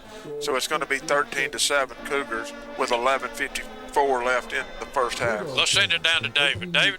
Yeah, they tried a little trick play on that. They threw it over here to number 7. He couldn't handle the ball, and Bulldogs able to jump on it there. They were trying to pick it up and get it running back for a 2-point conversion for the Dogs. North Pontotoc takes a 7-0 lead over the Pontotoc Warriors. Ripley Tigers up 10-0 first quarter over the Houston Hilltoppers. And for all of your physical and occupational therapy needs, that's really not what that is what we want, isn't it? Yeah, we're pulling for Ripley tonight. We want Houston to lose. In an unusual event taking place, we're going to pull for the Ripley Tigers tonight. As West Point's taking a 14-0 lead over Greenville.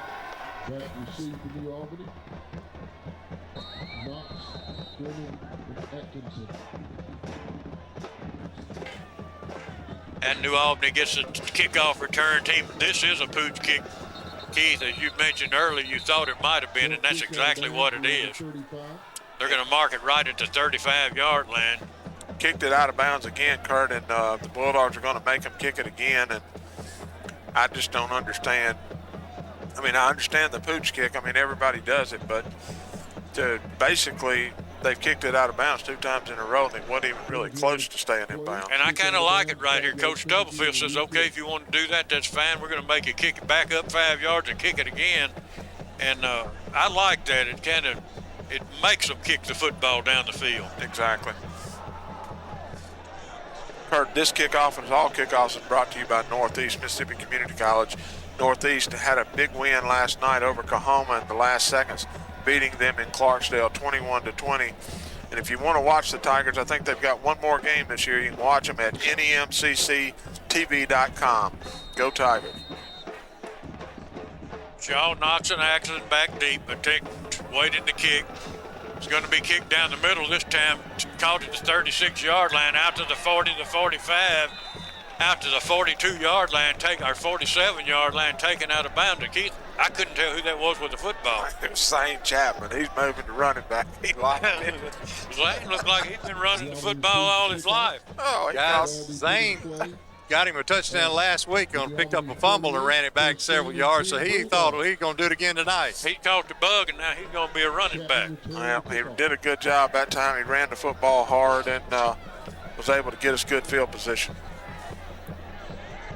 Bulldogs sent twin receivers left, twin right. We'll go with Joe Mathis at quarterback this time. Hands it off to Axon. Straight ahead, he bounces outside across midfield, taken out of bounds at the 40-yard line. It'll be a Bulldog first down. Well, good job there by the offensive line. And then Caleb Shumpert out there, number 28 at receiver, did a good job of taking his man down the field. And when Cody kicked it to the outside, that we had sealed the end off really well. And as I said, Shumpert was doing a good job of blocking his man, able to pick up big yardage. Ackerson and Mathis in the backfield. Hand off to Cody. What a hole to run through. He's at the 30. He's at the 20. He runs over a man, taken down at the 15-yard line. Well, Kurt, we did it again. That's that trap where we pulled Milton and Matthew Harris and Ethan Conley did a really good job there in the center of the line to get that trap going. As you said, a big hole and big yardage for Cody. Bulldogs are working with a wing set, an H-back actually, 2 wing backs actually, one to the right and left. One of them, Knox, comes in motion. He's looking at the 15, he's at the 10, turns it in at the 5, taken down at the 1-yard line. And Cameron Knox running the football like he wants to get in the end zone, David Good. Very, very close. He's about 6 inches short, but you're right, Kirk. He lowered that shoulder and took off. Good job there, Kurt, by Cody Axon being out there to lead block on that one to give Cameron some room to get more yardage. 10:59 remaining in the second quarter. We've got a 13-7 football game. The Cougars from South Pontotoc lead it, but not for long as Cody Axon waltzes into the end zone.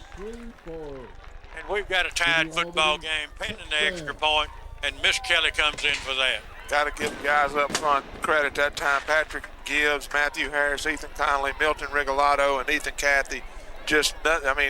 Cody just walked that one in like it was nobody even out there. It's kind of like pregame warm-ups or something. And the fireworks go off again. I don't know where these guys have been the last 3 or 4 years, but we have really needed them over there on these fireworks. Oh, there's no question about it. They're a lot better. Got a good hold by Bolin, a good kick right through the middle. Miss Kelly takes the Bulldogs up 14-13. We'll be back in 60 seconds. Reason number 12 to bank at BNA. We are the bank for Northeast Mississippi. From buying a home to starting your own business, we are the team of local lenders standing ready to make your dreams a reality. BNA Bank. We are the bank of Northeast Mississippi. Urgent care? You've got it. At Internal Medicine and Pediatric Clinic in New Albany, we're excited to offer our urgent care services to you and your family. Best of all, no appointment needed. We offer urgent care Monday through Friday, 7 to 6, and Saturdays from 8:30 to 3. We have an entire waiting room and qualified physicians dedicated to our urgent care patients. Call us at 662-534-0898 or visit us at our website, impcna.com. Internal Medicine and Pediatric Clinic. Care for the whole family. Reason number 18 to bank at BNA, professional business solutions. Our experienced commercial lenders understand the sophisticated needs of today's businesses. We have all the products and services needed to make your business a success. BNA Bank, the bank of Northeast Mississippi.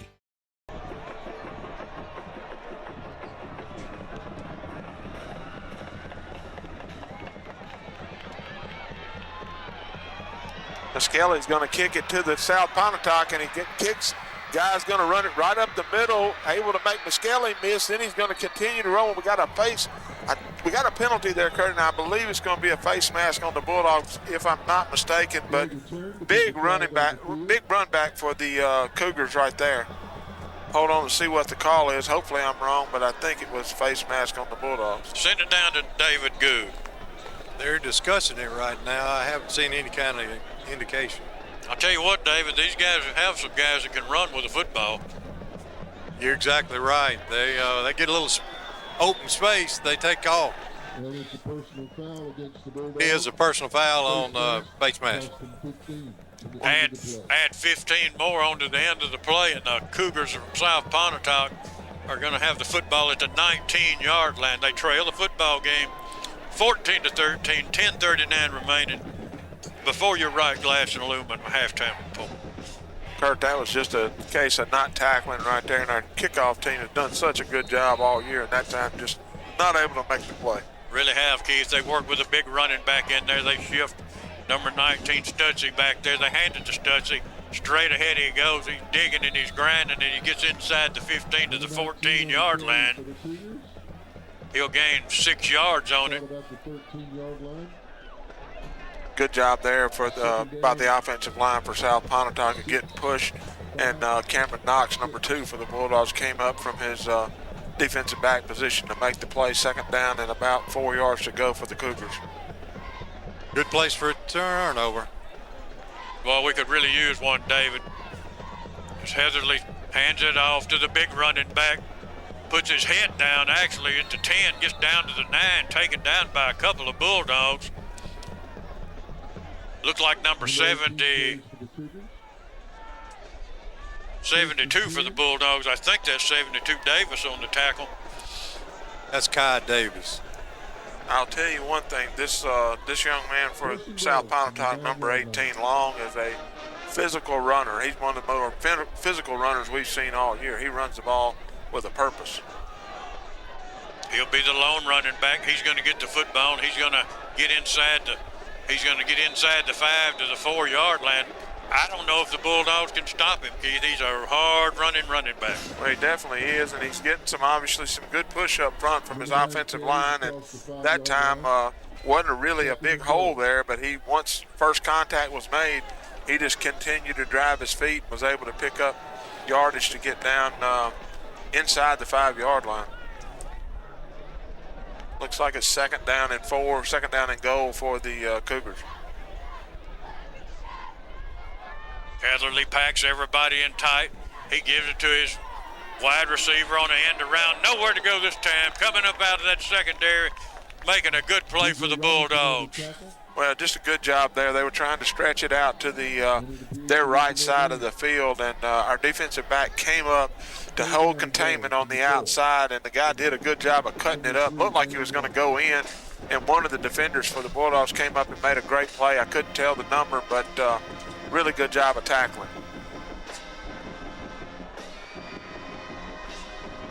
Mark it at the 7-yard line. Handoff goes straight ahead. He's got running room. He's going to take it into the end zone, Keith. Never really got any resistance there. I don't know what went on the line of scrimmage, but clear sailing into the end zone.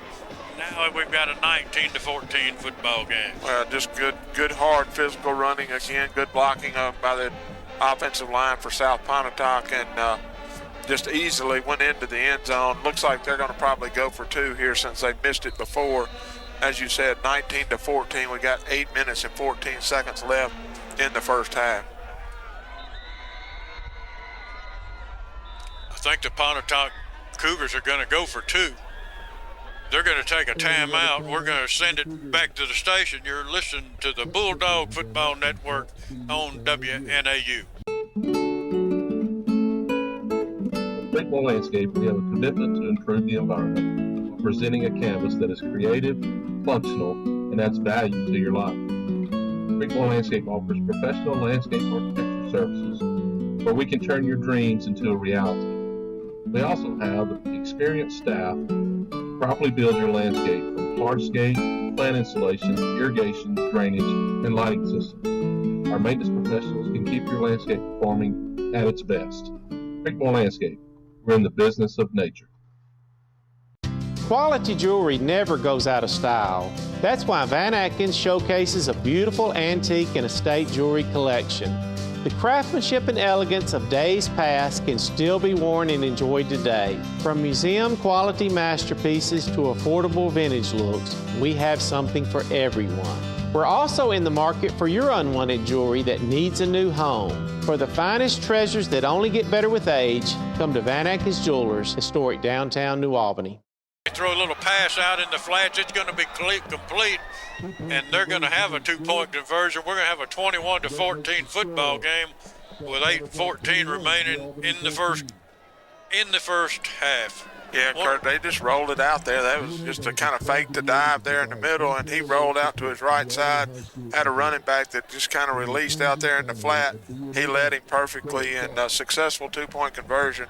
As you said, 21-14 Cougars. Do want to remind everybody the game being brought to you tonight on WNAU 1470 AM, WNAU.com.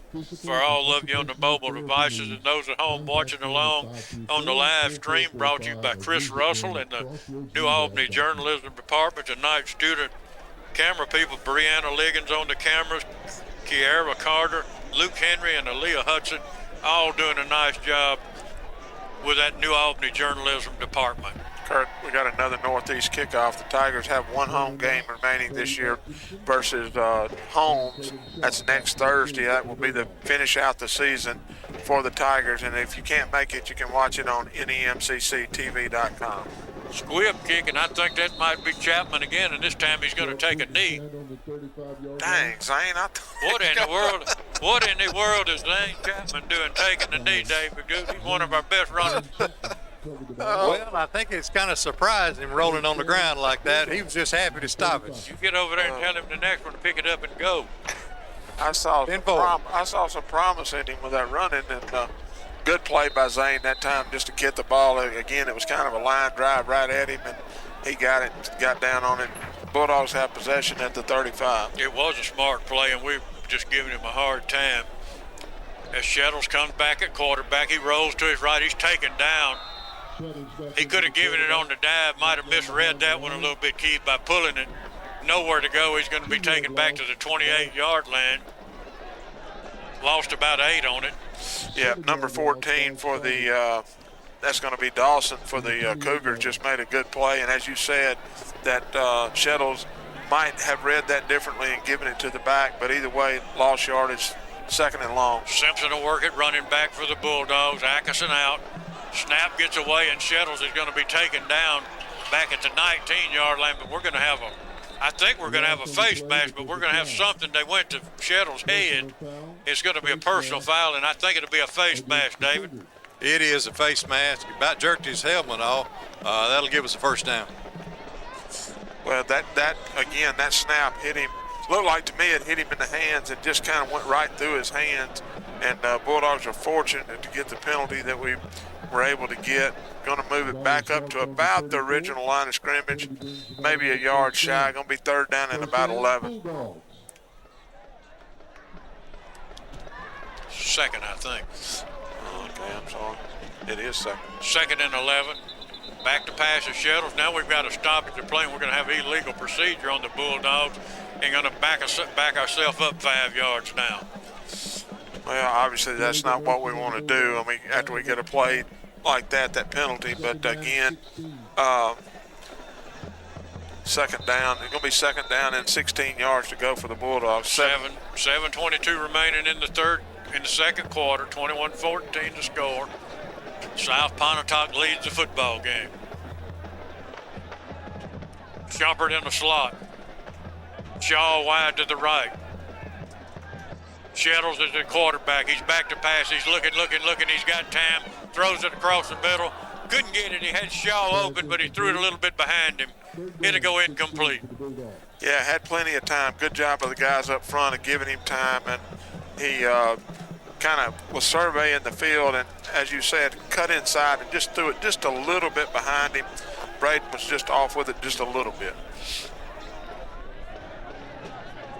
Coach Cody Stubblefield alternating his quarterbacks tonight a little bit. Shettles this series did a nice job. The first series was in. He's back to pass. He's looking, throws a little bubble screen, overshot him and got away from him, trying to get it over there to Knox, and Miss Kelly will have to come in and punt the football away. Yeah, just we had the wide receiver screen set up. That's what we were going for. And Shettles kind of looked this way, and then when he turned back, he threw it and just wasn't anywhere close to the receiver. But I think, as you said, it may have slipped out of his hand. Ground is a little slippery out here tonight. Right? Morphus will get back for the Cougars. He'll wait Miss Kelly's punch, stand along the 39-yard line. Now he'll back up a couple of more steps. He gets a nice punt away. And he's going to get away from it is Morphus all the way, taking the Bulldog row all the way down to the 22-yard line. Nice job of punting the football by Miss Kelly. Yeah, Wright did a really good job there. Got a good one off, one of his best punts of the year, and Bulldogs got down there and got on it quickly, and big time possession there, move for in possession for the Bulldogs, thanks to Wright's right foot there. Like we said earlier tonight, if the Ripley Tigers can beat the Houston Hilltoppers, we're going to go to Houston next week, next Thursday night, I might add, and we're going to be playing for a playoff spot if we win this football game tonight, which has not been done yet. Nice job by Bolin coming up on the outside, turning the play back in, and then the pursuit caught him, Keith, mark him down to the 23-yard line. Yeah, good job by the defense, and as you said, Bowling, Durrell did a really good job of just keeping containment, making him cut it back inside, and his buddies were able to get there. It's going to be 2nd down and 9. We got 6 minutes and 15 seconds left in the first half. South Pontotoc leads 21-14. Heatherly's the quarterback for the Cougars. He sends a receiver, Austin wide to his left, fakes it to his man. He's going to try to go deep, but we've got a stoppage of play.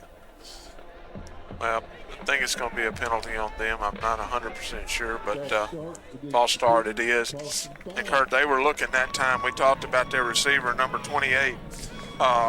They had him, he got behind Shaw. Now, I don't know if Shaw heard the whistle and stopped, but he was streaking down the field. Thank goodness for the penalty. Yeah, that big Austin, 28, you're talking about, he's 6'6". It looks like he's got pretty good speed. He's leaning a little bit down here.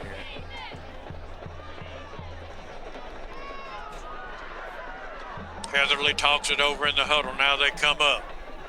Bulldogs will work out of that 3-down lineman set. Now they'll shift him over a little. Fires a bullet out in the flat. He's going to should be called down where he caught the football. I thought the ball came out actually, Keith, but he was down on a knee when he caught it. It appeared from here. Well, from here it did too. I'd be interested to see what David was able to see down there on the field. He was definitely down when he caught the ball. I'm not sure why the official didn't blow his whistle. Well, I agree with you on that one. I sure thought he was down, but either way, it's going to be 3rd down and long. Just almost 5 minutes left in this first half. Big possession play right here for the Bulldogs. Twin receivers to the left, a lone receiver to the right for the Cougars. Back to pass is Heatherly. He rears back, he throws it as high and far as he can. He overshot his receiver. He had a step on the defender, but he overshot him. Good job of playing defense there by the Bulldogs. I think DJ was there, and I'm not sure if that's Cameron or might have been Earl. I think it may have been Cortland. But either way, good job defending, good job of getting pressure. Going to make them punt the football with 4:57 here in the first half. Again, South Pontotoc leads the game 21-14.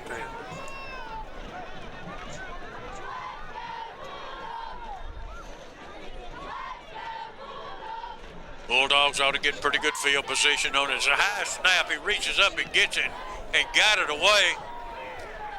It's going to hit at the 35-yard line, take a Cougar roll, but the Bulldogs are still going to get it at the 41-yard line and get good field position. I have to give the Cougar punter a pat on the back. How he went up and got that snap and still got it away, I don't know. Well, I agree with you 100%. Great athletic play by South Pontotoc's punter, and fortunate for them that he was able to make that play because it was going into the end zone for either a safety or the Bulldogs to recover it.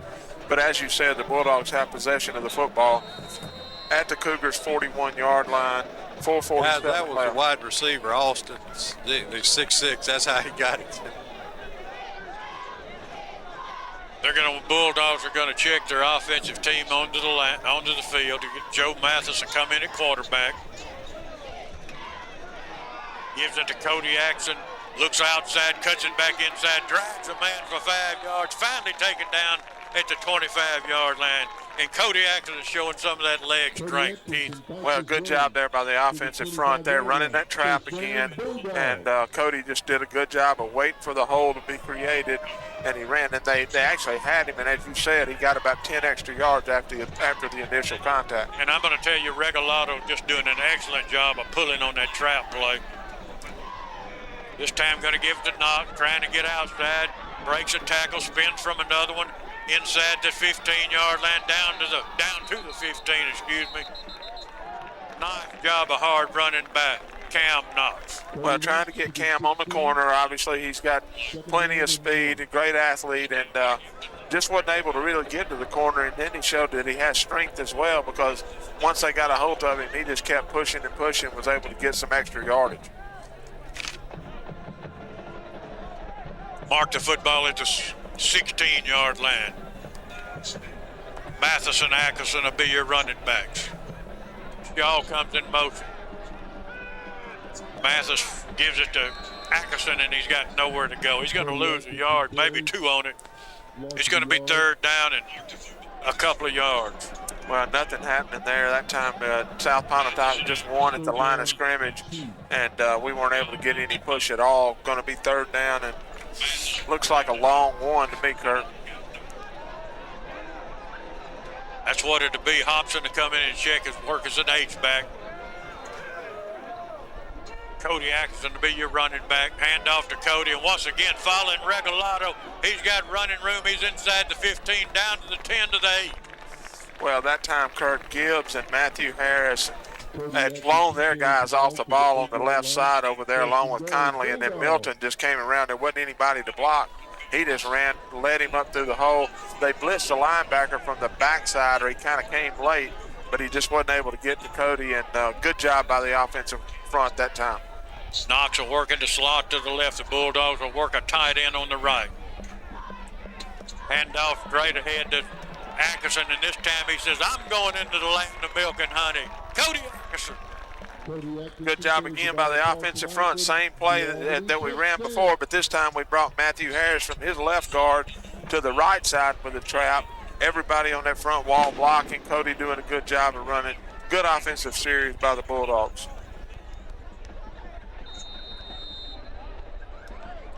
Miss Kelly comes on for the Tallahatchie Gourmet extra point attempt.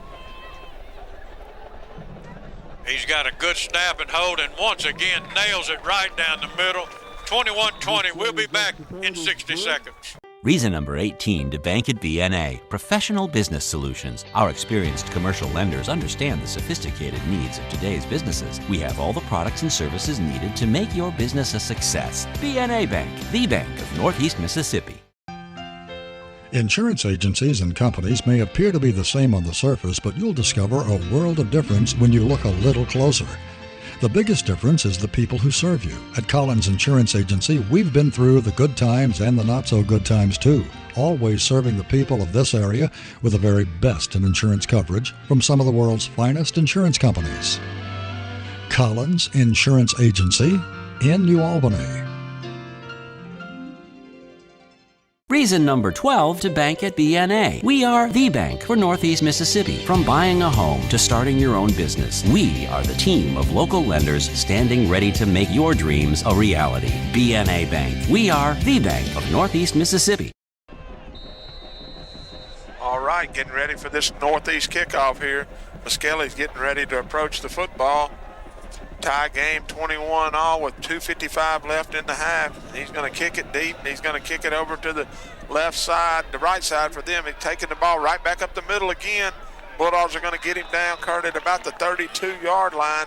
And they're forming a pretty good wall there, Kurt, on their return and hitting that hole pretty good. That time we closed it up a little quicker than we did the last time, though. They really did, Keith, and as you mentioned earlier, our specialty teams, our kickoff team has really been good on the coverage this year, and this South Pontotoc bunch is doing just about as good as any I've seen with that wedge they're forming and getting a little running room for the return man. No doubt about it.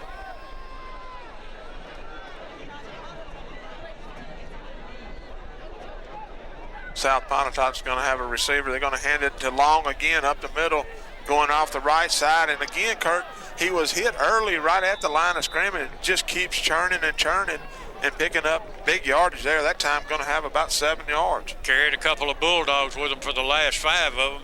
After he was hit, that was Gates, I think, finally brought him down, but not until he gained 7 yards and bring up 2nd down and 3. Got an offensive juggernaut here tonight, Kurt, that I wasn't expecting. Well, I'm the same way. I thought we might have a low-scoring contest. It looks like I say, don't go to plan on going to sleep early on this one.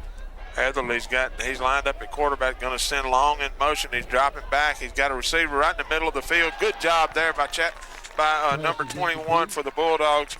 That's going to be Bullock making the play there. But what they were doing, Kurt, that time trying to hit a tight end there, coming right off the line of scrimmage. Good job by Bullock. Bullock was had him step for step. You can't cover him any better than that, Keith. No doubt.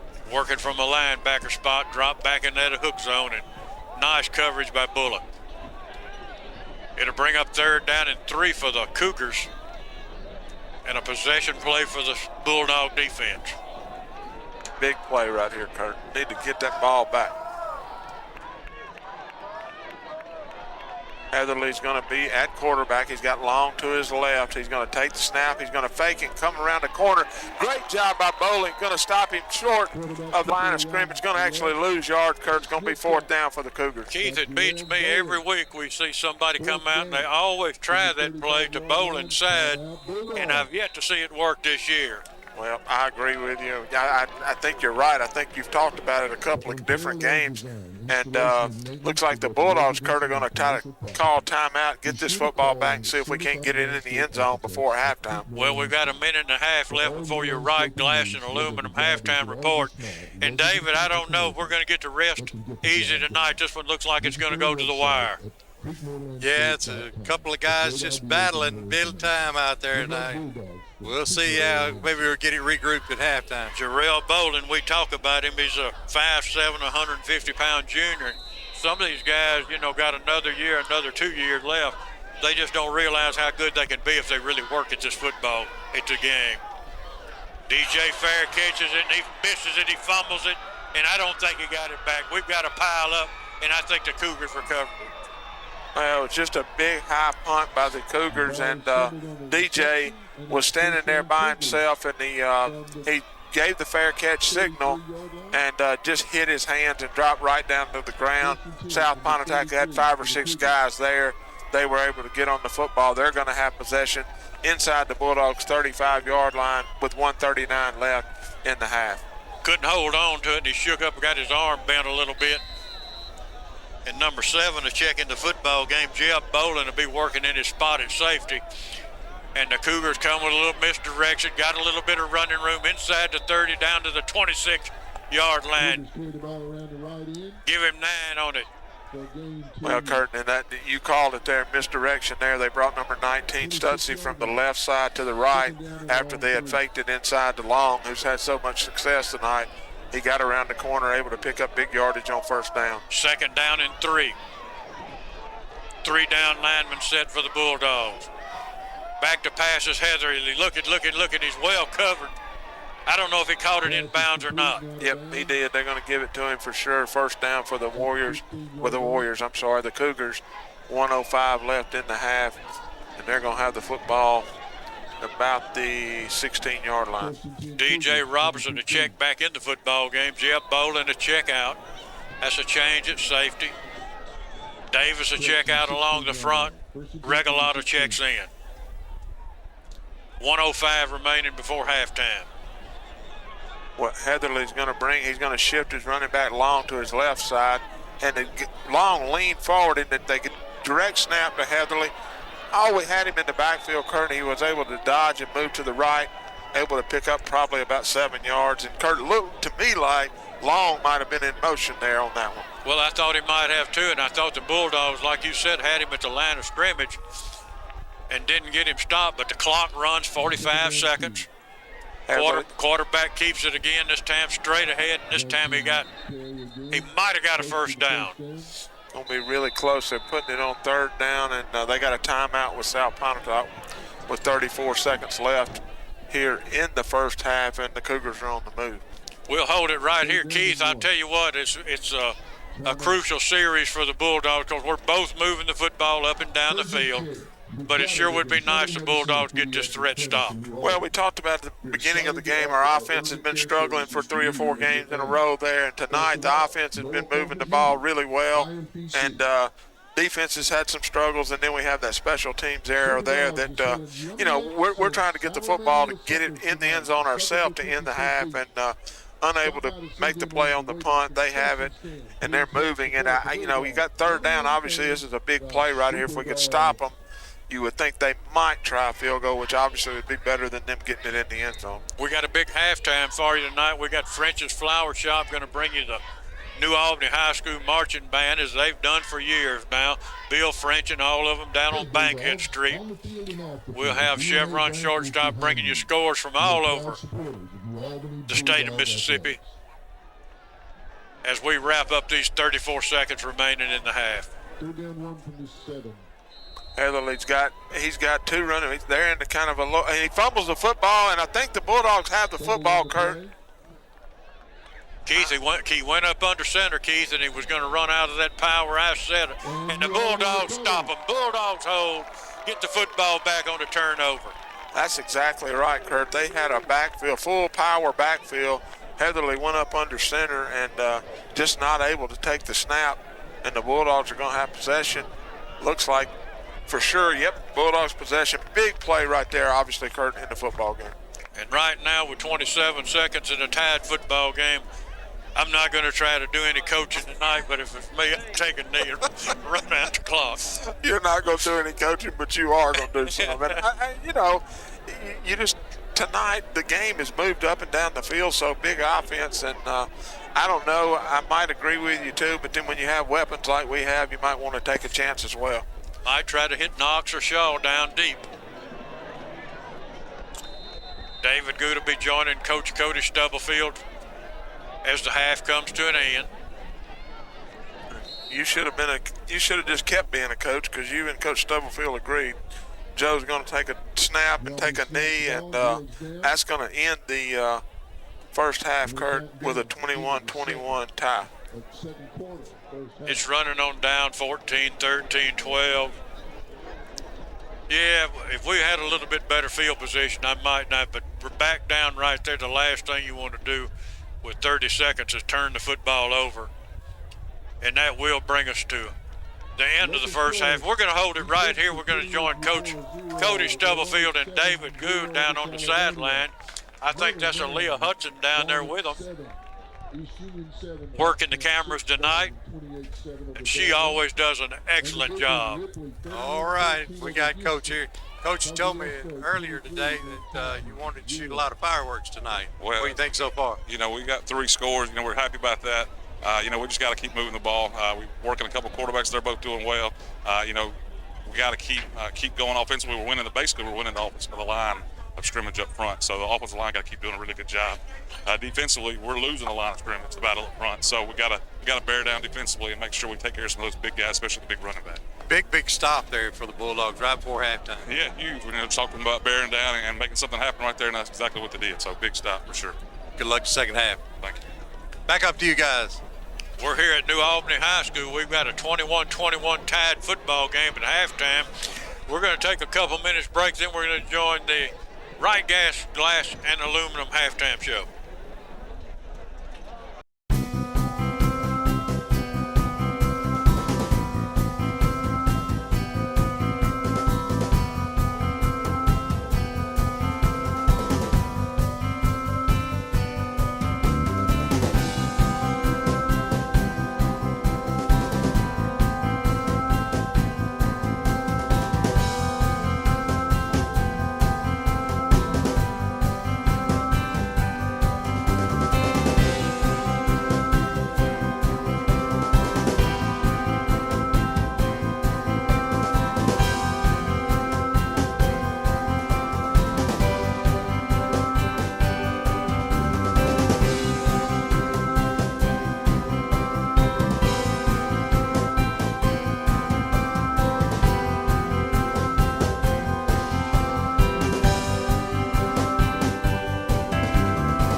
tonight we come into this football game, and I'll be honest with you, all week long, me personally as a fan and as a radio broadcaster, I'm thinking, okay, well, we don't have a chance to go to the playoffs now. Well, actually we do, because if the scenario that we've laid out 2 or 3 times tonight, if Ripley can hang on and we can hang on, we got a chance.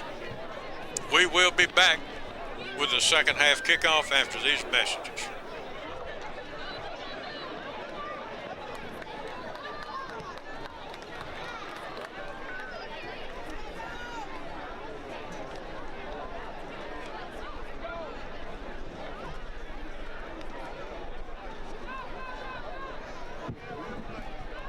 Pontotoc leads North 14-7 at the half.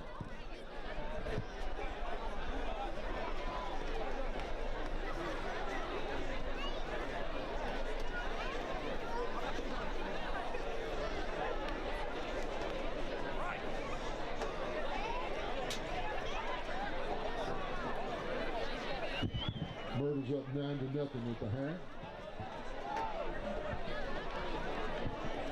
East Union is 15-6 over Potts Kemp at the half.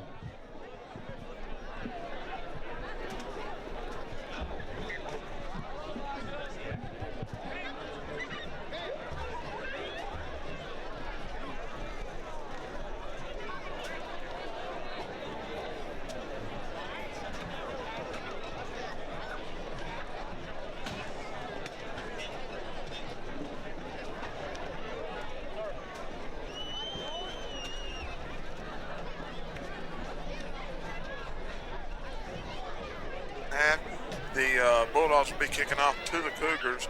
This kickoff is all kickoffs this year is brought to you by Northeast Mississippi Community College. Northeast Tigers are 2-6. They defeated Coahoma last night in Clarksdale, 21-20 in a thriller. The Tigers have one more home game remaining. They play Holmes next Thursday night to finish out the season, the 2021 season.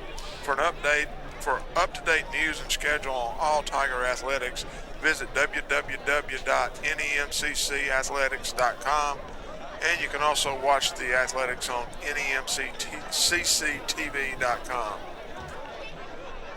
We're just about ready to get it underway, and I hope we made some defensive adjustment, maybe stop this running game just a little bit, but they've got just enough at receiver, Keith, where you can't just walk everybody up in the box because they'll burn you in the air. Nope, you're right. And their quarterback hasn't thrown the ball a lot, but when he throws it, he's shown he's got a pretty good arm. And we talked about the receiver they have out there. I think you said his name was Austin, number 28. He's a 6'6" kid, so anytime you have somebody like that you're throwing to, you got a chance because they're usually going to be taller than everybody else. Miss Kelly will tee it up there at the 40-yard line. Studsy will get back deep for the Cougars along with Morphus. They'll line up along the 12-yard line, and there's the kick. It's going to hit on the ground. It's going to be picked up and fumbled by Morphus back at the 17-yard line. Sidestep one man, taken down by Gates at the 15, at the 25-yard line. Pretty nice coverage, and that's the kind of coverage we've been seeing all year from this Bulldog kick coverage team. Well, it's kind of a quick kick there from Muskelly. He looked like he was going to walk back and, get his steps off and all that, and he turned around and kicked it a good distance. And as you said, the Pontotoc Cougar came up to make the play, wasn't able to make the play. Bulldogs did a good job of getting down the field, and the Cougars are going to have possession at their own 25-yard line. And that's that was Tina Jarrow kicked that thing off, Keith, and he was actually in on the tackle also. I kept watching him come back to get the tee, and I said, wait a minute, that's not Miss Kelly, but that's Tina Jarrow for the Bulldogs, did that kickoff and also helped out on the tackle. Good job by him. That time the Cougars are going to start the second half with a penalty. They had a little motion penalty, going to move them back to the 20-yard line, be first and 15. Heatherly brings his team up to the line, works with that same set he's worked with all night, fakes it to the dive man, gives it trying to get outside. Nowhere to go this time. He's going to get the line of scrimmage, and that'll be all you'll get. Nice job coming up on the edge over there by the Bulldogs, and nowhere to go. Well, and you said it, Kurt. They run that misdirection, and that time the Bulldogs did a good job of keeping him from getting to the corner. He wasn't able to get to the corner. I believe that was Gates, number 9 for the Bulldogs, that was able to stop him. And then Boland came from the opposite side, chased him down and made the tackle. Second down and long for the Cougars. Bulldogs tighten up that defense a little bit, running pretty close, almost got 7, maybe 8 in the box. Back to passes, Heatherly, he's got a man, and he's well covered. He just broke it up, and a nice job by Shaw and Knox, both of the Bulldogs, getting back there and breaking that up. Well, good job there by the Heatherly for the South Pontotoc, trying to get it to number 7, Ash, and had just a little bit of space there behind, but our safeties really did a good job. Cameron Knox, 2 guys got back there, able to break it up. Third down and long for the Cougars from their own 21-yard line.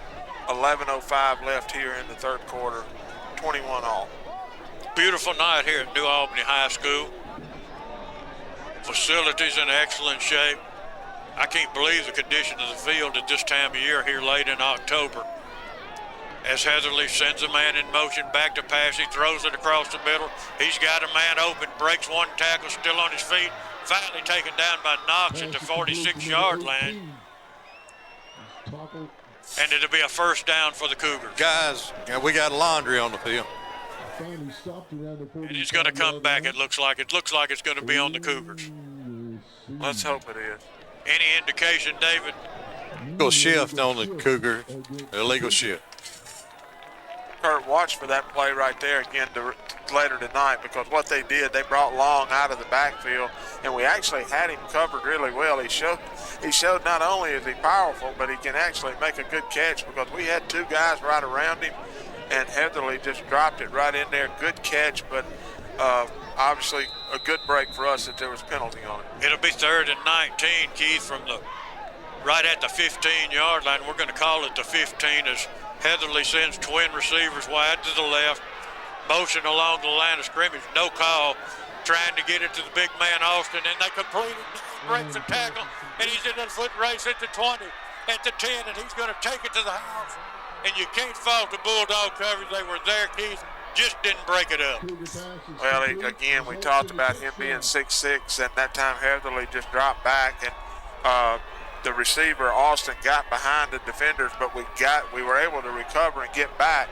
But when we did, him being 6'6" and going against DJ there, who is 5'7", and our other defender just not able to get it. He just reached up there, took it out of the air, and outran everybody to the end zone. I'll tell you, Keith, if you're at home, if you can imagine the Shack playing wide receiver, that's about what this looks like. I mean, this guy looks like he's on stilts out there, and he can run. And we don't have anybody tall enough to cover him, really. Low snap. Nice job of getting the hold down. And it's going to be up, and it's going to be good. 28-21, back at 60. Uh-oh. Guess what day it is? I know you can hear me, Mike. What day is it? Mike. What day is it? What day is it? Huh? It's your birthday. Woo-hoo! That's right. What's happier than a birthday girl on her big day? A guy who shopped at Van Atkins. You know she's worth it. Woo-hoo!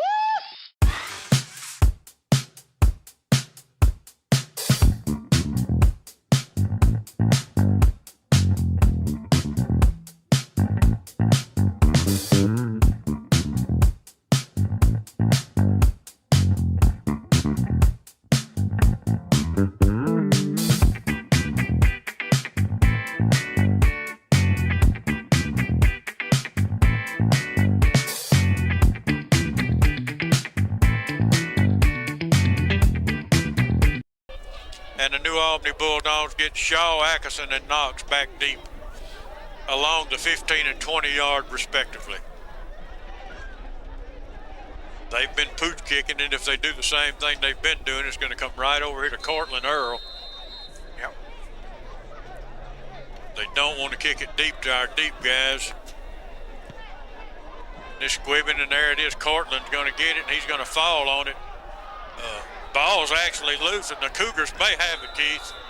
I think they do. it was actually Cortland was trying to pick the ball up. He couldn't pick it up. And then we had another Bulldog come to get on the football, wasn't able to get on it as well. David talked about it earlier in the game. A little damp down there, just, the dew forming, but we weren't able to get on it, and they hopped on it. Going to have possession at our 35-yard line, 1st and 10. David? Yeah, very unfortunate break for the Dogs on that play. Heatherly's got his football team up at the line of scrimmage at the 35-yard line in Bulldog territory. Bulldog defense has got to come through. Hands it, trying to get outside. It's not going to go over here. Not the Jarrell Bowling side, folks. Well, good job there by Bullock. Actually, that's Bullock. Bullock was on this side, and that play's just not going to go. Well, it didn't go that time. Bullock did a super job of coming up. Cam Knox did a good job of coming up. Actually lost 5 yards. Going to be 2nd down and 15. And you said it, Kurt, we got to have something big out of our defense right here. We need a turnover. We need a stop at the minimum, but we need a turnover would be excellent. Heatherly barks out the signals, rolls to his right. We've got a stoppage of play, and I think we're going to have an illegal procedure on the Cougars. You got it, buddy. Going to move them back some more. Going to be 2nd down, and about 20 yards to go. The ball will be at the 45-yard line. Second and 20. 9:51 remaining, 3rd quarter. 2nd down and 20 for the Cougars.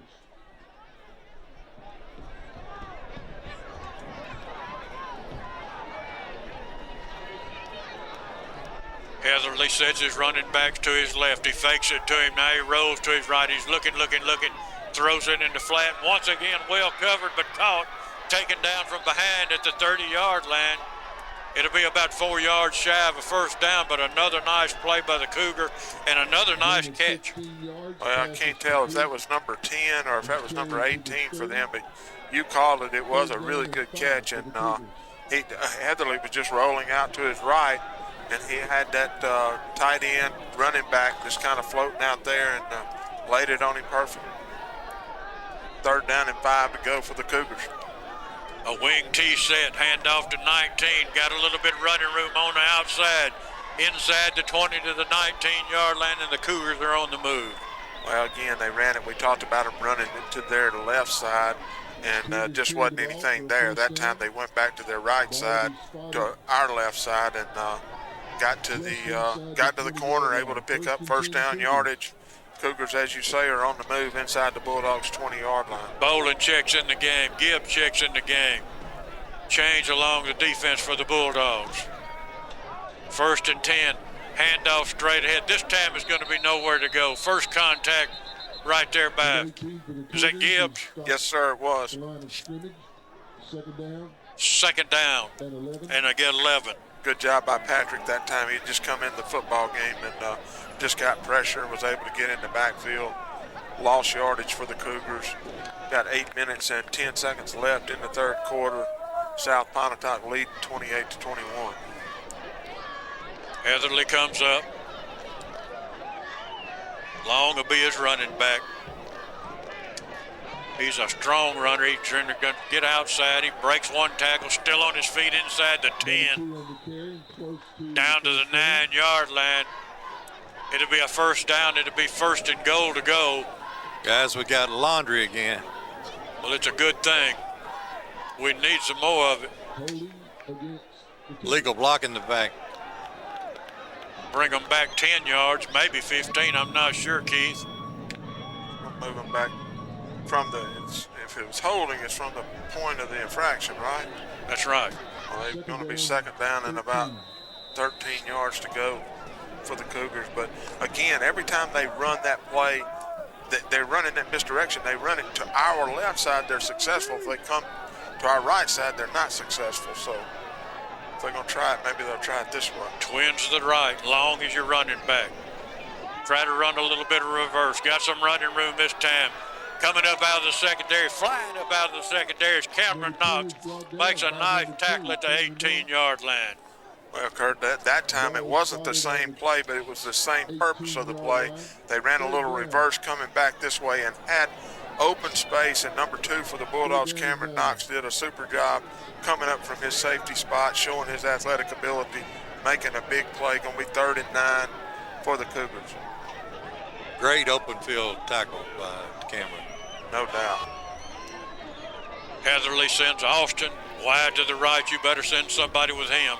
It'll be Cortland Earl out there working against him. 19 Stutzy come wide to the left. Back to passes Heatherly. Looking under pressure. Not this time. Simpson off the right side. Takes him down for a loss. Well, good job there by Keelan. It's something we hadn't really been able to do tonight, is get pressure on them. And that time, Simpson for the Bulldogs, number 3, went right around the tackle on the left side for the Cougars and was able to get to the quarterback. It'll be 4th down. We got Laundry on the field. Yeah. Calling holding on the Bulldogs. Oh, come on. In the end zone. No way. In the end zone. In the end zone. What in the world we got here? Who could have got to the end zone by the time he got tackled? Not sure. Well, we're going to have to see. They're going to mark the football up here at the 14-yard line. It's going to be 3rd down.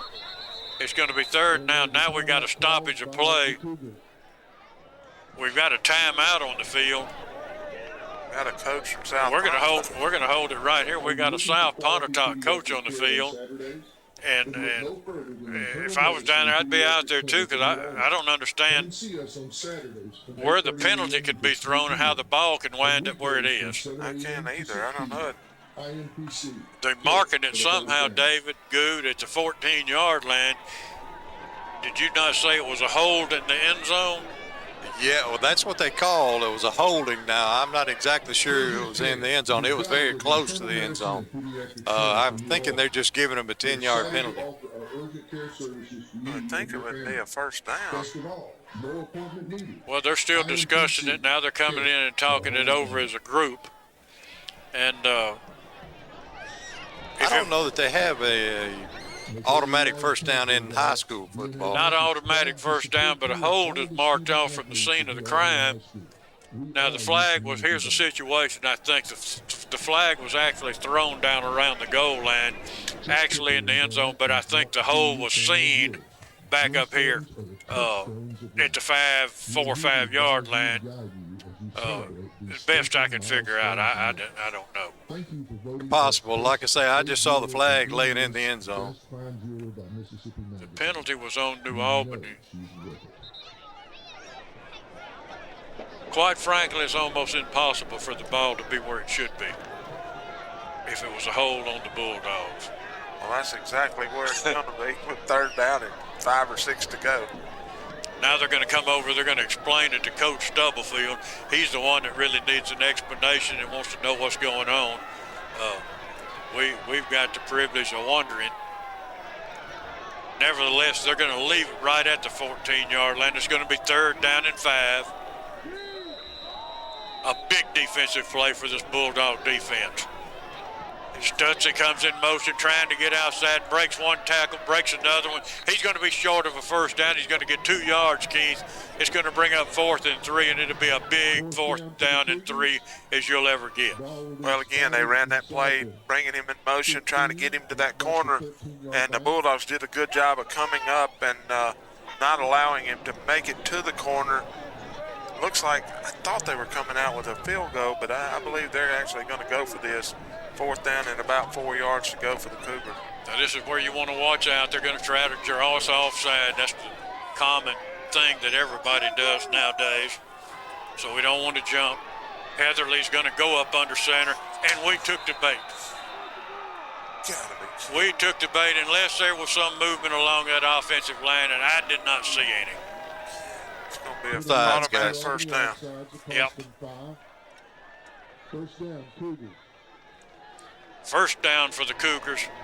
Mark it at the 8-yard line. Well, Kurt, you called it. They were exactly what they were doing. They were trying to get us to jump off sides, and we did, and going to be 1st down for the Cougars. They'll work out of a power I set with Heatherly up underneath. Hand it to an up back. Plunging and dragging a couple of Bulldogs inside the 5, inside the 4, into the end zone.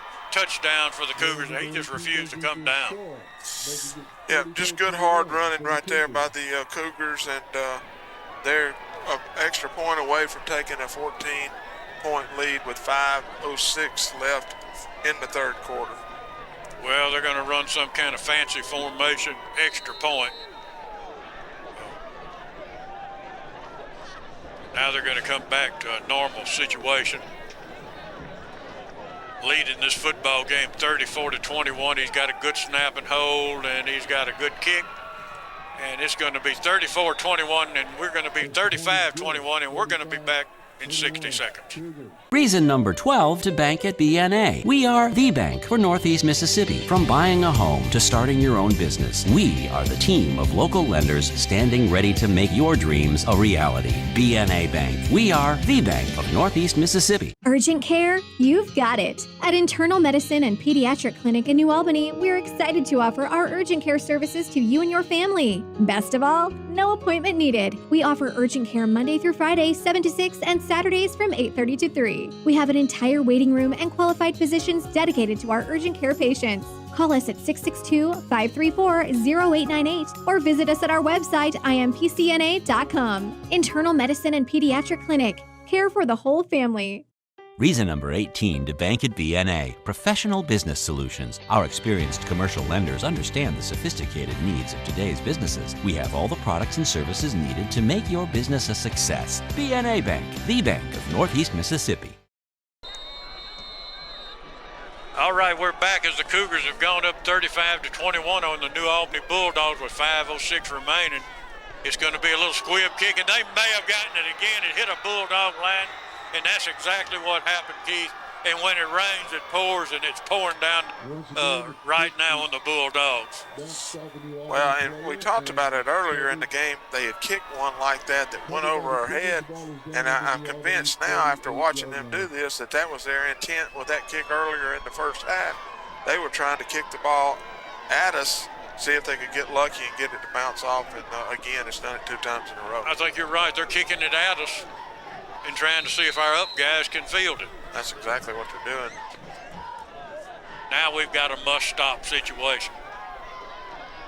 Heatherly works up under center, sets it back in a standard I formation, hands it to the deepest of the two, straight ahead of Stutzy, inside the 40 to the 38-yard line. And he's going to get up and let everybody know 1st and 10. Well, just a straight dive right up the middle, as you said, power play. Able to pick up 9 yards on 1st down, 4 minutes and 40 seconds left in the third quarter. And trailing the football game. Big Long works at running back. Handoff to Heatherly. He's going to, handoff, direct snap to the quarterback, and he's going to keep it himself. And he's going to lose 2, maybe 3 yards on it. Well, they were trying to run, as you said, they were running a quarterback draw with Heatherly and had a lead blocker going up in there, and the Bulldogs just did a good job of clogging things up. There wasn't anything there. Going to be 3rd down and a long 2 for the Cougars. Hobson limps off the field, hobbles off the field somewhat as Austin goes wide to the right. Heatherly hands it to Stutzy, trying to get outside, and he's going to be short of a 1st down. He's going to be taken down to the 40, and I don't see any of that laundry, but there sure could be some. There is laundry. Horse collar on the Bulldogs. Yeah. You can see it from here. He did it, appeared to do it, and I thought I was looking around, and I didn't see it come out, but they're going to mark it off. That's going to be 15 big ones. Right to the 25-yard line and a South Pontotoc 1st down. Well, they were trying to do that same play that they trying to get that guy coming in motion to the corner, and they actually had it that time, and the defender for the Bulldogs just reached to grab whatever he could grab, and just happened that he grabbed the back of the shoulder pads. Heatherly's going to take the snap. He's going to fake it. He's looking down the middle of the field. Got a receiver. Thrown up to the Bulldogs. Oh, the Bulldogs had a chance to intercept that one, and DJ not able to come down with it. Had 3 defenders back there and not able to get it. DJ's a little slow getting up. Boland's going to come in and check in for him, and good defensive play there by the Bulldogs because Heatherly was going for the end zone. I'll tell you what, DJ almost made a wonderful play. He did.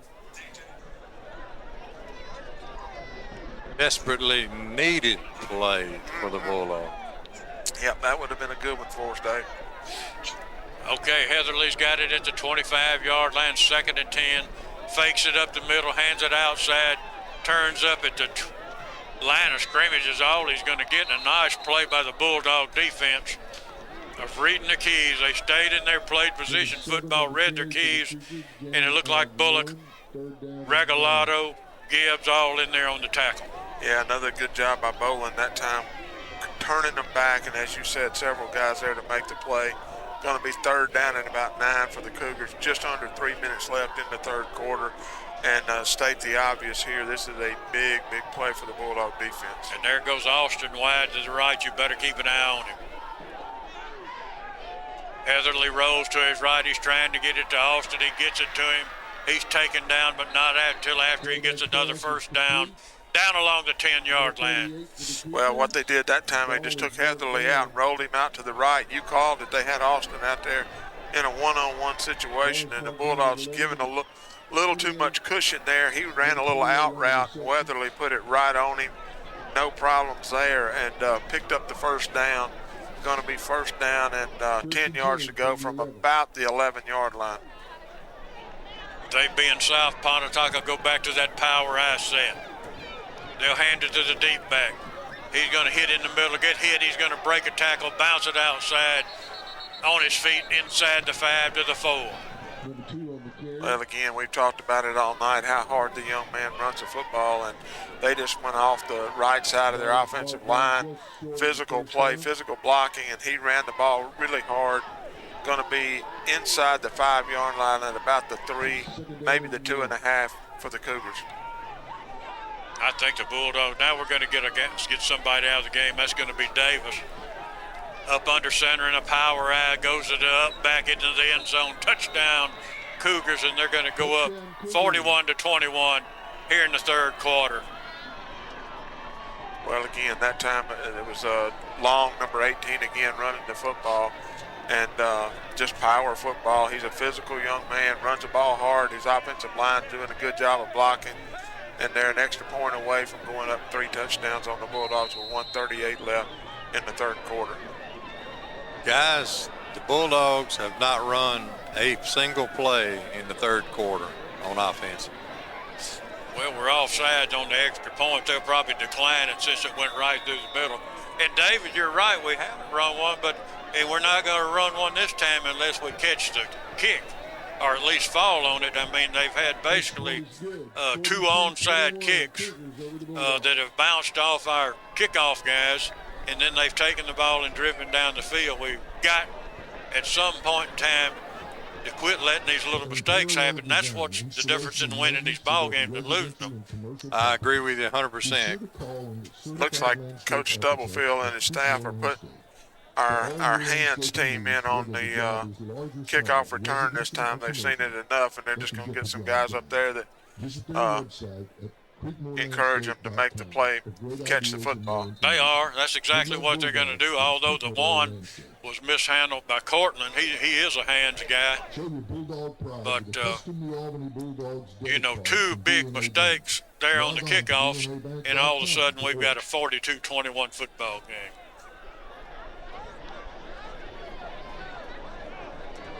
And this North Pontotoc football team, I'm going to give it to them, Keith. They're a little bit better football team than I expected them to be. Yep, they are. They've got some players, and the quarterback is a pretty good little quarterback. And again, obviously, they're winning the football game 42-21. Well, let's see who he's going to kick it at this time. He's got it teed up with a minute and 38 seconds remaining in the 3rd quarter.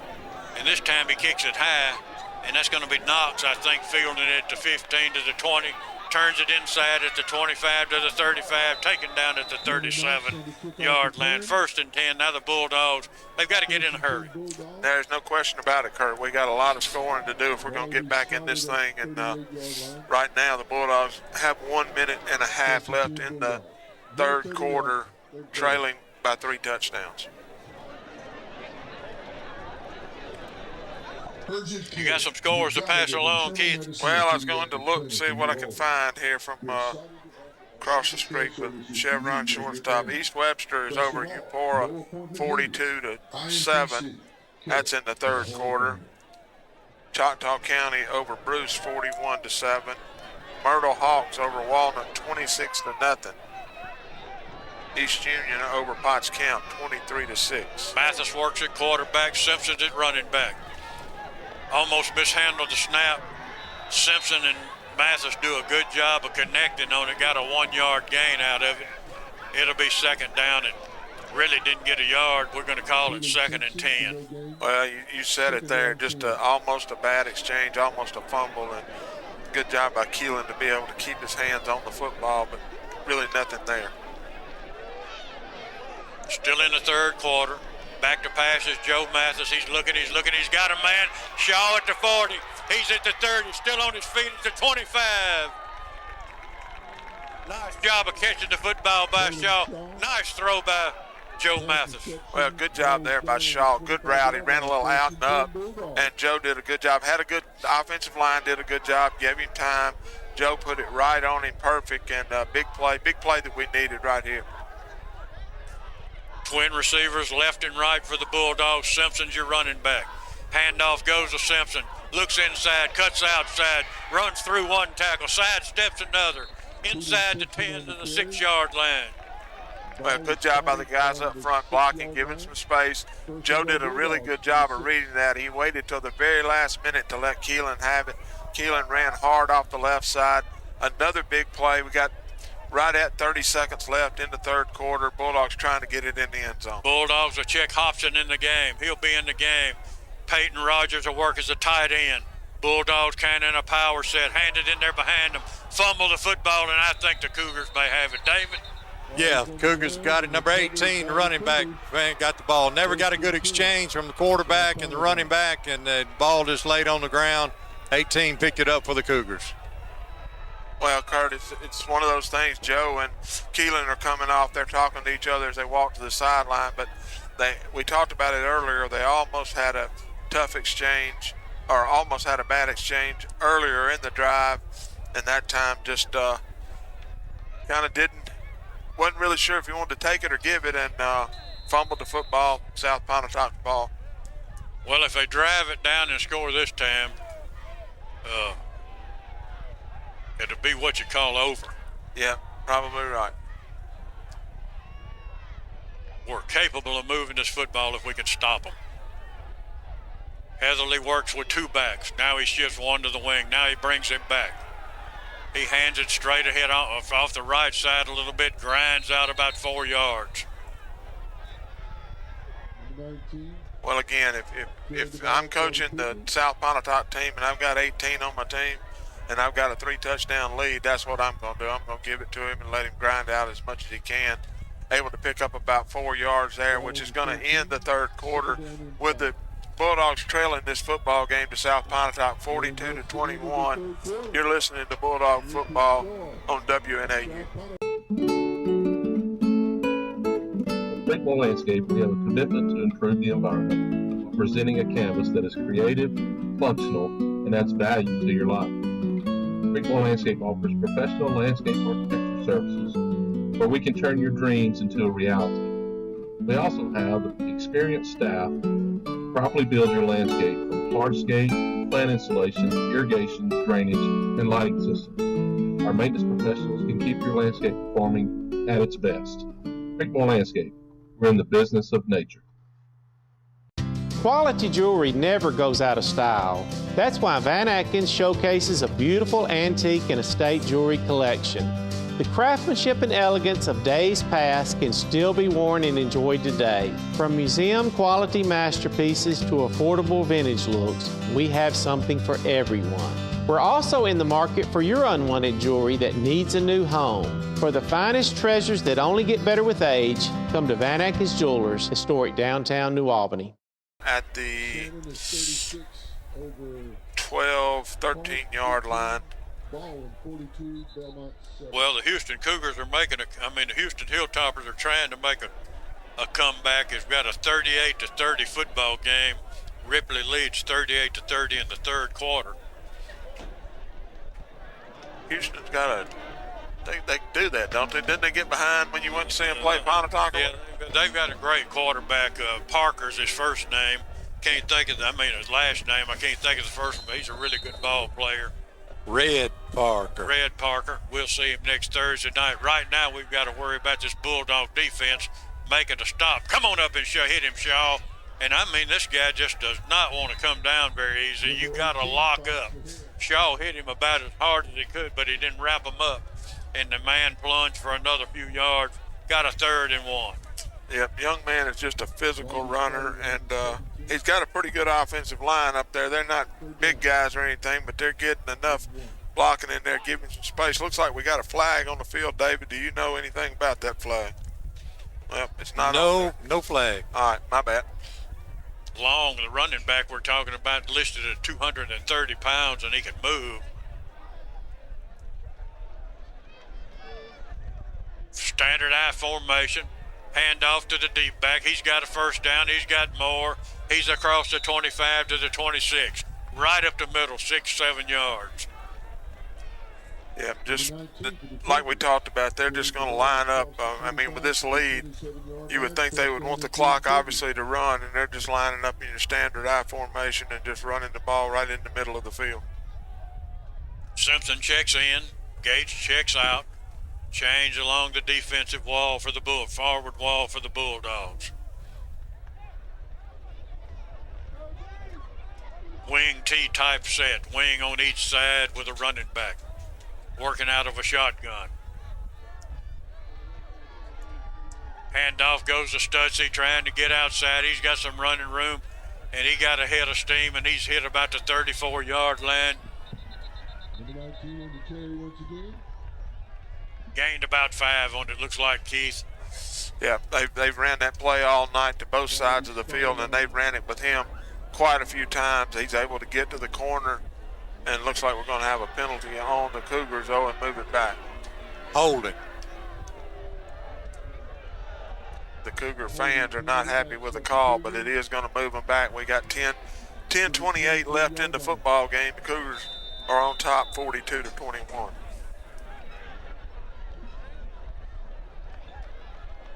First down 15.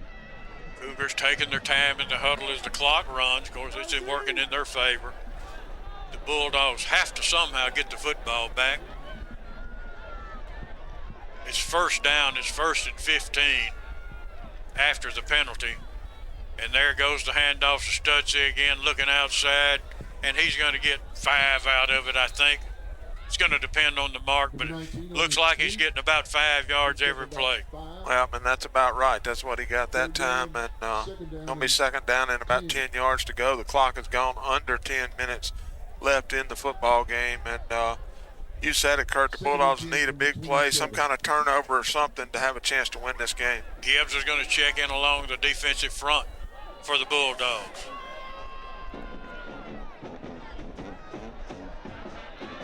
Heatherly in no hurry whatsoever for the Cougars.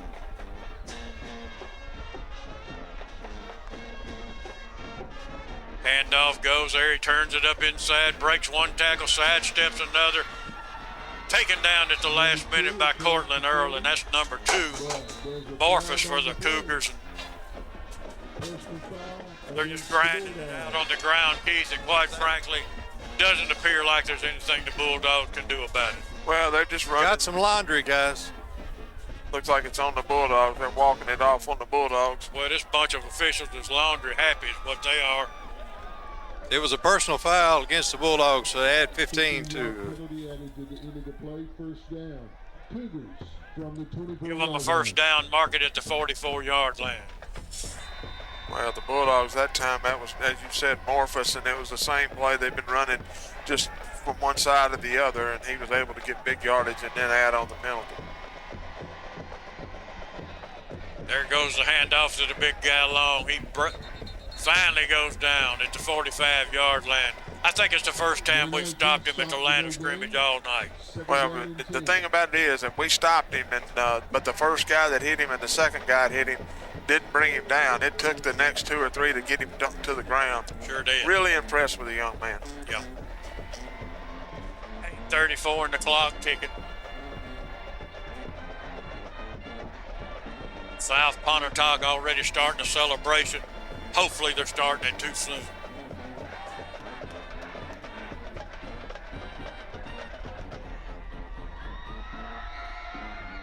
Here comes Heatherly. He's going to sidestep one would-be tackler, breaks another tackle.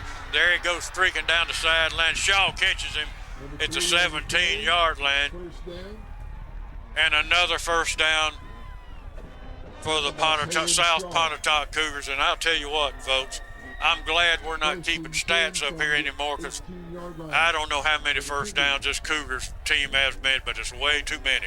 Well, they just run it that time. Again, run into the corner, and it's not a good job of tackling by the Bulldog defense on that particular play, able to pick up big yardage for the first down. They come to the line, they being the South Pontotoc Cougars. The clock runs. Bulldogs can't seem to get the football away from them, can't seem to get them stopped on offense. Hand off to right side, this time once again Long. He's still fighting. He's going to wind up getting 3 yards after he was hit in the backfield. He's just 230 pounds of strength.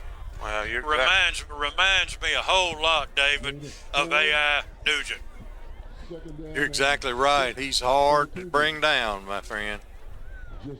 Kurt, you called that when he was hit in the backfield that time and still was able to pick up positive yardage and runs the football really hard. That's how A.I. was. I mean, I don't know how many times A.I. got hit at the line of scrimmage or a yard deep and wound up getting 4 yards.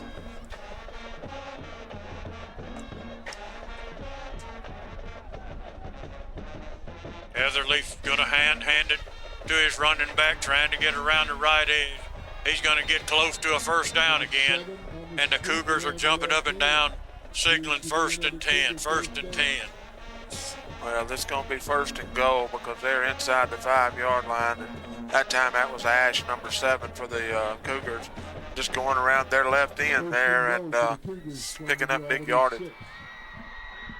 It's a goal-to-goal situation for the Cougars from South Pontotoc. They're going to send twin receivers right. They're going to roll to the right. Is Heatherly nowhere to go. Nice job by the Bulldogs. Bullock coming up from a linebacker spot. Guys, we got the ball out and it popped right back in his hand. We can't get a break. Wow. I don't think Unbelievable. I don't think we could take a glass and throw it on the ground and break it. We we just can't purchase a break.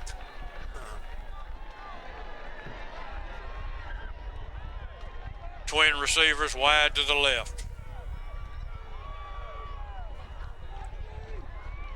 Now they're going to change the quarterback, going to do a direct snap type wildcat situation to number 2. He's going to come off the right edge. He's hit in the backfield. He's going to break a tackle. He's still fighting. And I don't know. I think he's going to get in the end zone, and he's going to. And David, you can't take it away from the kid. He was hit at the 5-yard line and just would not come down. Just good hard running, Kurt. I mean, it's again not a good job tackling. I mean, but again, he just running the football hard and gets it into the end zone. And they've got they're an extra point away from having 49-21 lead on the Bulldogs. 5:49 left in the football game. Snap is back. He's going to kick it. It's going to be through the uprights. South Pontotoc 49, New Albany 21. You're listening to the Bulldog Network. Reason number 18 to bank at BNA, Professional Business Solutions. Our experienced commercial lenders understand the sophisticated needs of today's businesses. We have all the products and services needed to make your business a success. BNA Bank, the bank of Northeast Mississippi. Insurance agencies and companies may appear to be the same on the surface, but you'll discover a world of difference when you look a little closer. The biggest difference is the people who serve you. At Collins Insurance Agency, we've been through the good times and the not-so-good times, too, always serving the people of this area with the very best in insurance coverage from some of the world's finest insurance companies. Collins Insurance Agency in New Albany. Reason number 12 to bank at BNA. We are the bank for Northeast Mississippi. From buying a home to starting your own business, we are the team of local lenders standing ready to make your dreams a reality. BNA Bank. We are the bank of Northeast Mississippi. Now with the score right here being like it is, I'm pulling for Houston. Yeah, exactly. Oh, man. All right, we're back at Kitchens Field. We got 5:49 left in this football game. South Pontotoc leads 49-21. They're lined up to kick, and we don't know if they'll kick it deep or kick a line drive, try to kick it off of us. They kick a pooch kick line drive. The Bulldogs are just watching it. I don't know what. Got a penalty on the Cougars. Must have been a whistle that I didn't hear. David, I'm not sure if you saw what the penalty was. Offside on South Pontotoc on the kick. Thank you, sir. I knew the Bulldogs just stopped. I was hoping I missed something there. Keith, I saw it bouncing, nobody going for it, and I started to jump out the window. Me too. I thought the same thing. I thought, Lord, you gotta be kidding, man. Oh, man. Going to move them back to the 35-yard line to this kick, and so obviously the Bulldogs are picking up 5 yards on the kickoff here. Young man's lined up, getting his steps up to kick this football off. Bulldogs got his hands, team in, everybody moved up there, comes kicking it at him, what he does. And it gets away from Shaw. Now Knox goes back and gets it. He's trying to get the edge. He's got some running room, picks up a block from DJ Robertson. He's going to be taken down to 37-yard line, but give it to DJ. He's had a rough night with his punt fielding on that one punt, but he was out there throwing a good lead block right there, Keith. Well, still hustling, playing hard. Good job by Cameron. Ran back and picked up the football and was trying to get to that corner, almost made it, and still got us out there past the 35-yard line. First down and 10 for the Bulldogs. 49-21, 5:40 remaining in the football game. The only way we can win this ball game tonight at this point, I think, is going to be an act of Congress. Yeah, and I don't trust them. So. They're capable of doing anything. I'm not going to go with that. Twin receivers left and right. Back to passes Mathis, throws it underneath to Cam. He's got some running room. Looks inside, still on his feet. 4 arms, 1 man across midfield to the 47. And I said Cam, I think that may be Cortland Earl. I think it was Shaw, and we got a flag on the play. It was a personal foul, face mask against South Pontotoc. That was Shaw. Nice catch and run by Shaw. Now, what is this guy doing throwing his flag down at the last second here? I don't know. That was a personal foul, face mask that they called. Personal foul, face mask against the Cougars. They're going to mark it down to the 33-yard line. Bulldogs in a mad scramble. Going to try to score real quick. Going to try to kick an onside kick. That's the situation. Mathis works at quarterback. Missed the handoff, keeps it himself straight ahead inside the 25 down to the 21-yard line. Good job by Joe then. And actually, as you said, that had a misconnection there on the handoff, and he had people all around him just tucked and ran and able to pick up the first down. Twins left and right. Mathis back to pass, got time, looking. He's going to the end zone to Shaw. Off his hands, overshot him just a little, Keith. Pretty nice pass, pretty nice, just didn't quite complete it. Well, actually a really good pass, and I'm not really sure if Shaw had trouble picking the ball up in the lights or what, but it actually hit his hand when he reached up, but good throw, just not able to make the connection. I think you nailed it right on the head. I think he actually had trouble picking it up. 2nd and 10. But the clock is the problem, not the down and distance. Mathis gives it to Atkinson straight ahead. He's going to take it into the end zone all the way in. Touchdown for the Bulldogs. And a nice job up front by the Bulldogs offensive line. We've been able to move the ball all night, Keith. We just have not been effective at stopping them. And then we had the 2 where they kicked it at our kickoff team, our up front guys, and we mishandled the ball and they recovered it. Well, good job, as you said, by Gibbs, Harris, Conley, Regalado, and Kathy up front. No problems there for Cody. Just ran kind of in almost untouched. 49-27, now 28. The extra points up, and it's good. We'll be back in 60 seconds. 49 Cougars, 48 Bulldogs. 4 minutes, 39 seconds remaining in the fourth.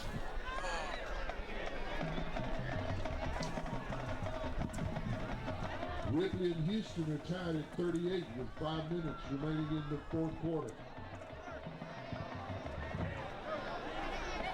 That answered that. It did, didn't it? Yeah. Uh-oh. Guess what day it is? I know you can hear me, Mike. What day is it? Mike. What day is it? What day is it? Huh? It's your birthday. Whoop, whoop. That's right. What's happier than a birthday girl on her big day? A guy who shopped at Van Atkins. You know she's worth it. Whoop, whoop.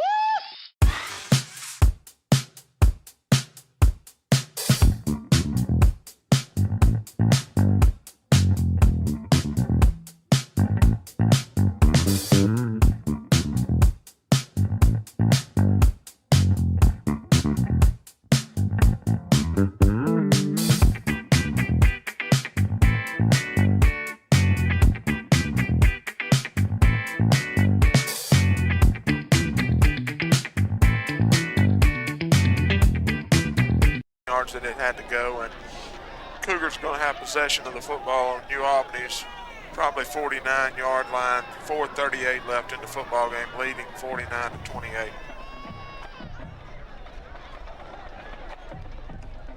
Got some more scores here for you, Kurt. East Webster over Eupora 42-7. Choctaw County 62-7 over Bruce. That's a final. Standard I formation for the Cougars. They're just going to hand it straight ahead to the big guy, and he's going to get 4 yards out of it before he's taken down. 2nd and 6. Not much there for sure. Myrtle over Walnut 26-8. That's showing a third quarter score. East Union over Potts Camp 30-6. That's showing a third quarter score. Baldwin over Belmont a final 42-14.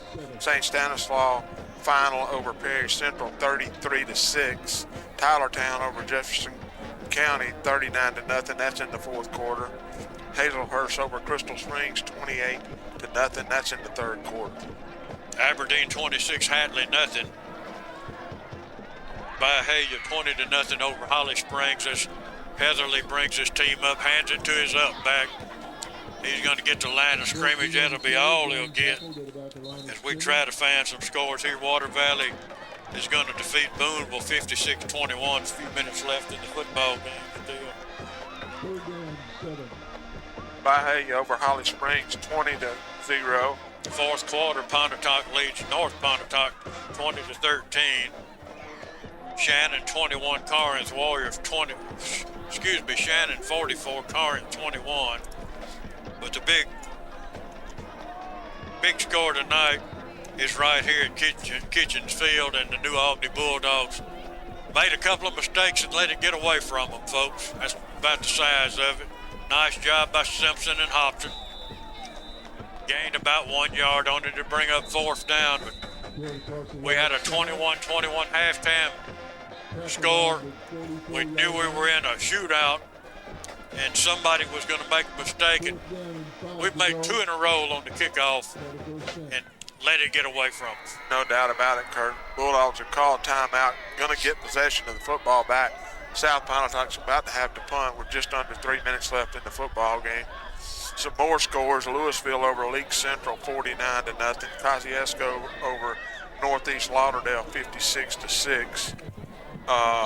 West Lauderdale over Choctaw Central 20-7. Gentry over Greenwood 12-0. As you said, Pontotoc over North Pontotoc 20-13. Ripley and Houston are tied at 38. IMPC, care for the whole family. And we've got 2:56 remaining in this football game. Hey, remember, we'll be on the air at 6:15. BNA Bank pregame show next Thursday night. That's a Thursday night game from Houston. And we'll be with you just as we always are. Remind everybody to listen to WNAU each and every morning for the interchange with Terry Cook. He's with us every Friday night back at the station. And the Cougars are going to punt the football away. Bulldogs don't put anybody back, heavy pressure. And he's going to punt it, and it's going to take a roll, sideways roll, going to die right there about the 18-yard line. Got 2:46 left in the football game, Kurt. Bulldogs are going to take possession, as you said, just inside their own 20, trailing by 3 touchdowns. And again, state the obvious. No, we got to. If we're going to have a chance at this thing, we got to score and score really quickly.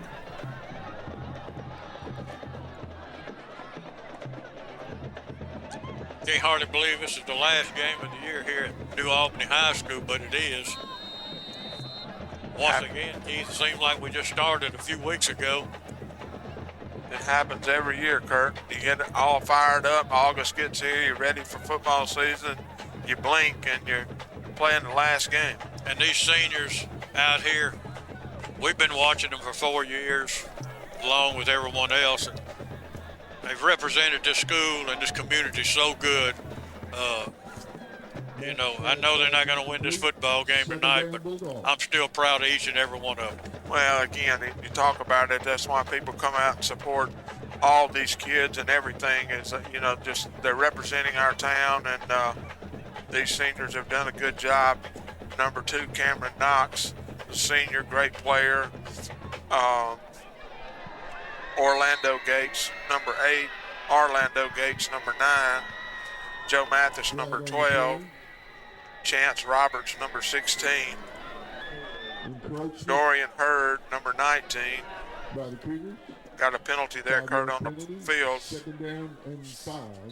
Daniel Bullock, number 21. Gavin Crumpton, number 23. Wright Muskelly, number 36.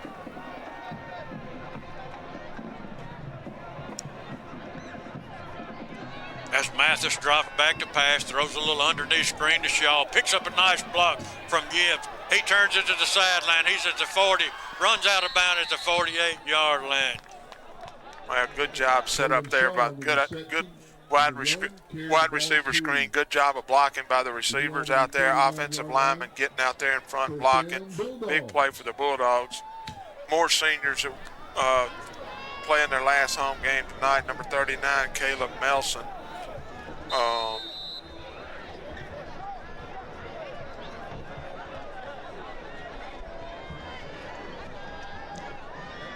As Joe's back to pass, fires a bullet, almost intercepted.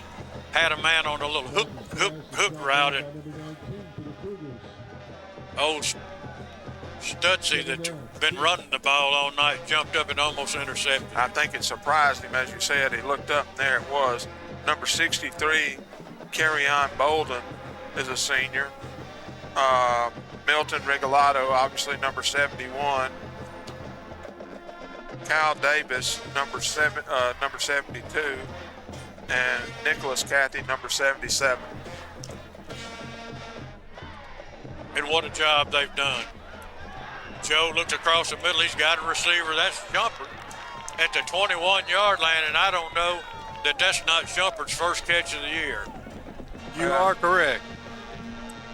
Good job there by the offensive line, giving Joe plenty of time to throw the football. and Shumpert ran a really good route, just a kind of a post route across the middle. Joe hit him in stride.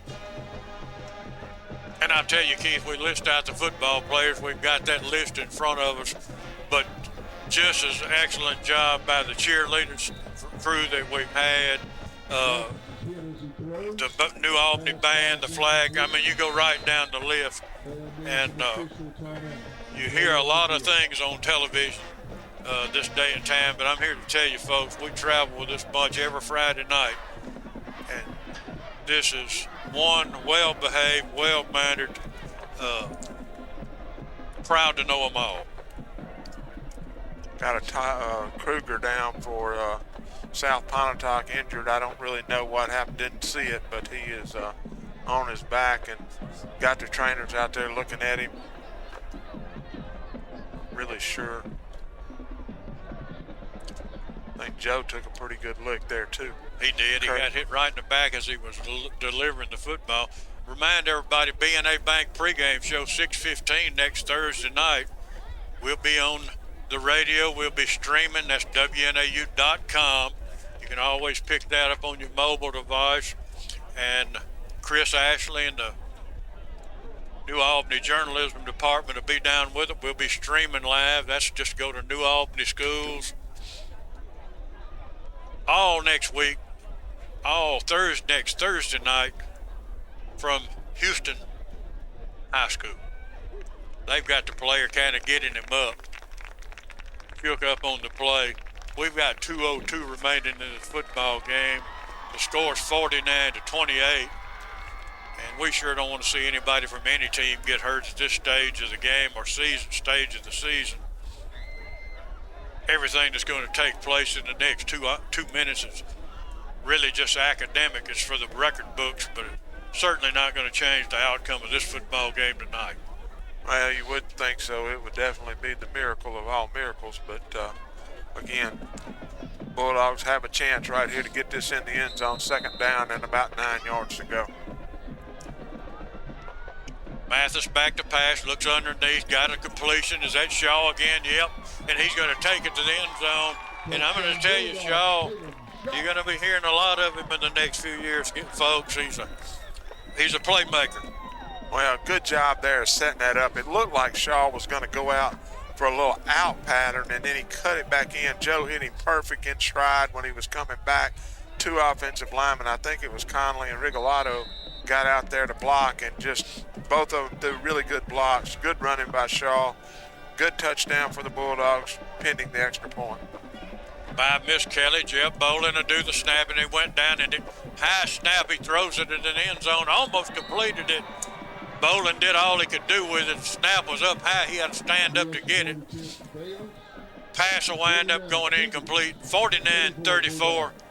Back in 60 seconds. Reason number 12 to bank at BNA. We are the bank for Northeast Mississippi. From buying a home to starting your own business, we are the team of local lenders standing ready to make your dreams a reality. BNA Bank. We are the bank of Northeast Mississippi. Urgent care? You've got it. At Internal Medicine and Pediatric Clinic in New Albany, we're excited to offer our urgent care services to you and your family. Best of all, no appointment needed. We offer urgent care Monday through Friday, 7 to 6, and Saturdays from 8:30 to 3. We have an entire waiting room and qualified physicians dedicated to our urgent care patients. Call us at 662-534-0898 or visit us at our website, impcna.com. Internal Medicine and Pediatric Clinic. Care for the whole family.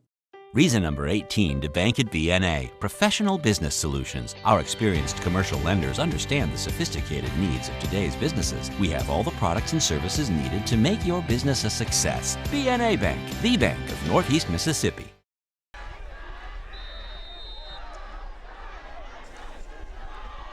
There's an onside kick, and once again, it didn't go 10 yards, Keith. The Bulldogs, I think both of those onside kicks might have had a chance to recover them, but they didn't go the required 10 yards. Yeah, but the actual kick itself, as far as how you want a onside kick to be going end over end and kind of have that little hop to it, both of those kicks look fine. It's just if it doesn't go 10 yards, then the kicking team can't get the football. So South Pontotoc's going to have possession of the football on the Bulldogs' 42-yard line.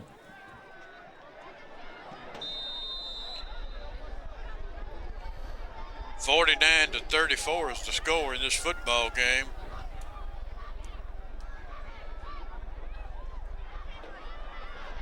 And the Cougars are going to come up here and they're going to run out the clock, I'm sure. They're going to hand it to Stutzy getting around the left side. He's being led by a caravan of players. Nice job by the Bulldog defense after a gain of a couple. Got a few more scores for you, Kurt. Itawamba's going to beat Caledonia 28-14. Shannon leads Corinth 44-21. Looks like the Bulldogs are going to call another timeout, Kurt. I'll just keep giving scores. Okay. Pontotoc over North Pontotoc in the fourth quarter, 20-13. Trying to find some of local interest here if I can. Ripley at the time is 45-38 over Houston. Ripley's leading Houston 45-38.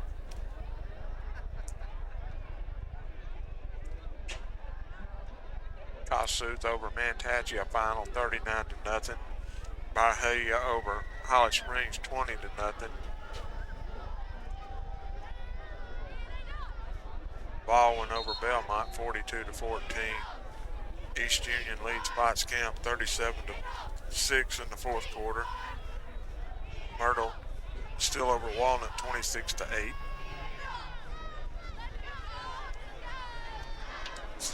South Pontotoc back out there, Kurt. With a minute and 42 seconds left, Heatherly hands it off to the big running back. He drags some Bulldogs and runs over a couple, and he's down inside the 30-yard line to the 29.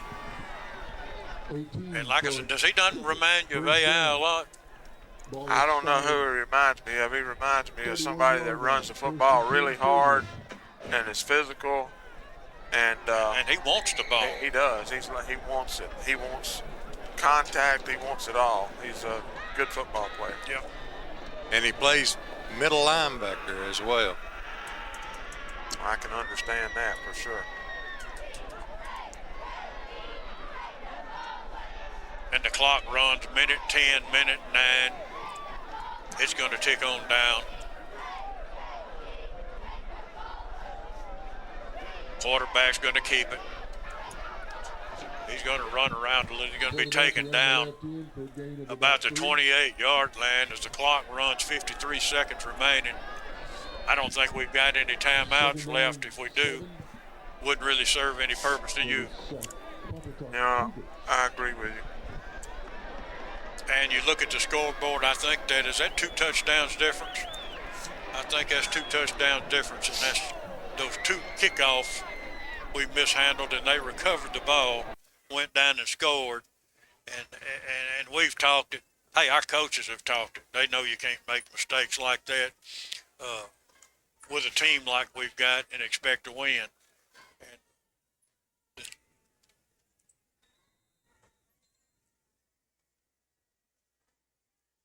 I've never seen before a kicker, as the South Pontotoc bunch did, come out and actually kicking the ball at the up guys. Well, the first, like I told you, at first I thought, is that what they were trying to do? And sure enough, I believe it was, because in the second half, that's exactly what they were doing.